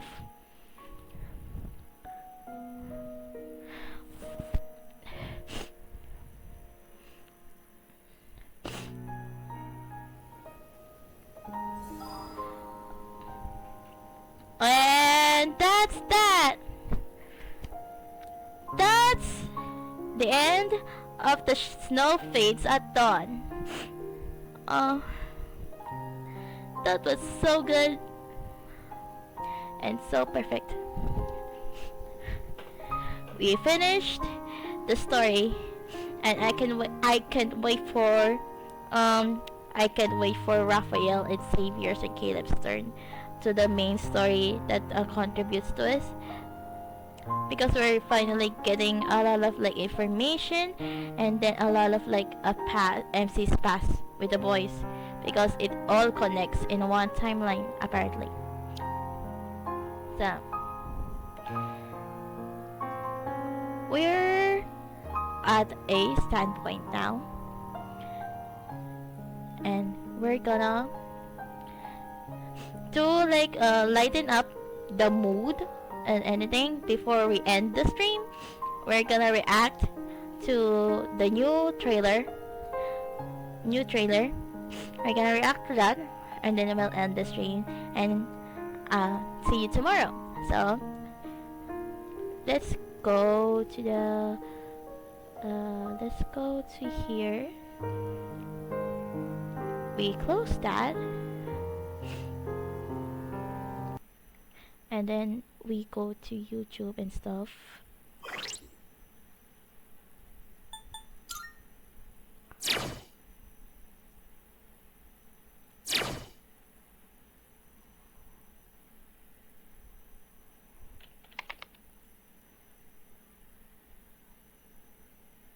Which is feverish attempts.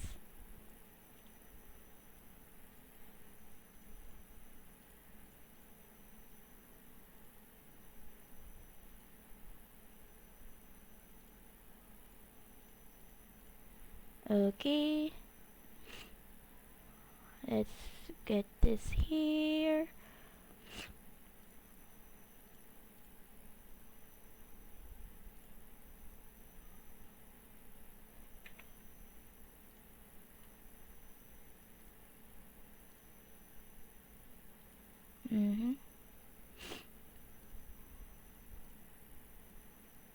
And ta-da!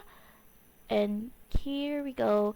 We're gonna watch. Okay, I did watch this earlier, but I was like in public, so I couldn't react to it that much. So we're gonna react to live, which is Xavier's solo banner, which is feverish attempts. And here we go. We're gonna click this. Ooh! Wait, I think the volume's really loud, so we're gonna do this one and go. What? Oh my god, I forgot that there's whimpering. There's whimpering in this. This isn't just a cold, you know this. Oh my god. Getting hotter. What is? Oh my god. I'm too weak to do it myself. Trying to unleash another side of me. Yes. I want you to stay. You're even warmer here than I am. Ooh. Look at you. Even I wouldn't dare do this. You're doing this on purpose. Shouldn't a hunter... Oh! What? What the? What the hell is happening, bro? Bro! Oh my god! Hello? Hello? What is happening? You're used to flirting with danger by now. The closer they are to it, the more sensitive they become.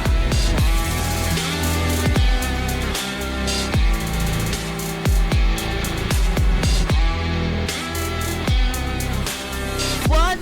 No! Oh my god, bruh.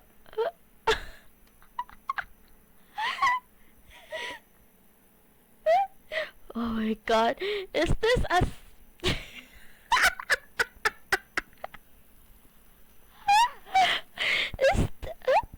is this a fucking...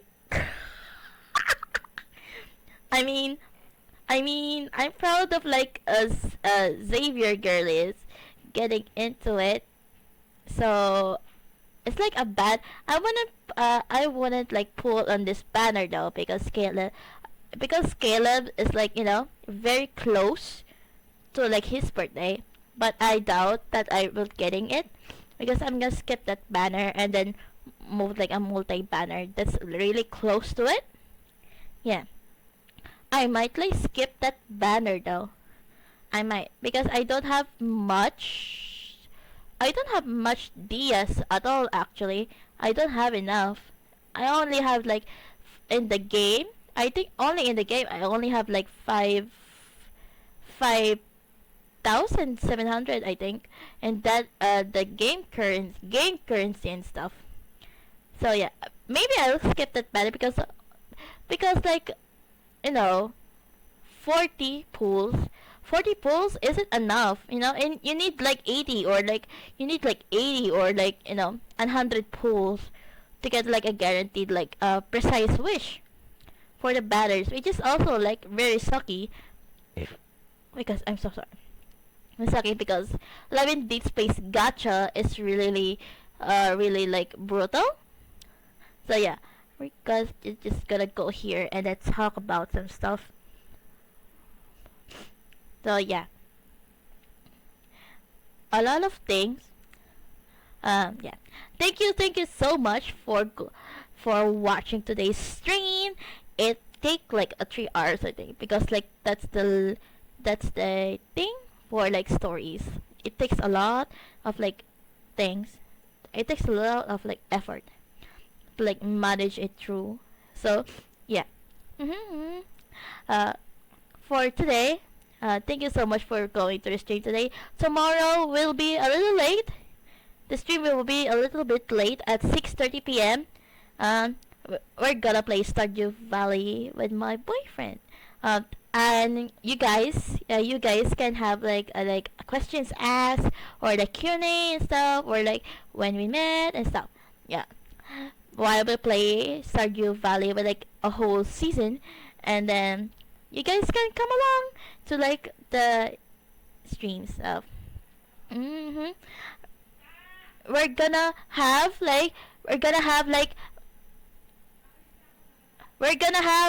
like a Q&A and stuff, and you know, we're gonna have a Q&A and you guys can like go into chat, as everything within reason, you know, yeah. So thank you so much for coming to the stream today.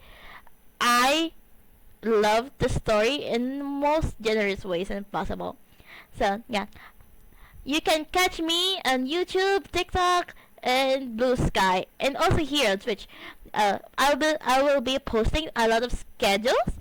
I think I posted the schedules already, but I will post this spot today if like manageable. So thank you so much for watching today's stream, and then cookies. Thank you so much for coming to today's stream. See you guys tomorrow at 6:30 p.m.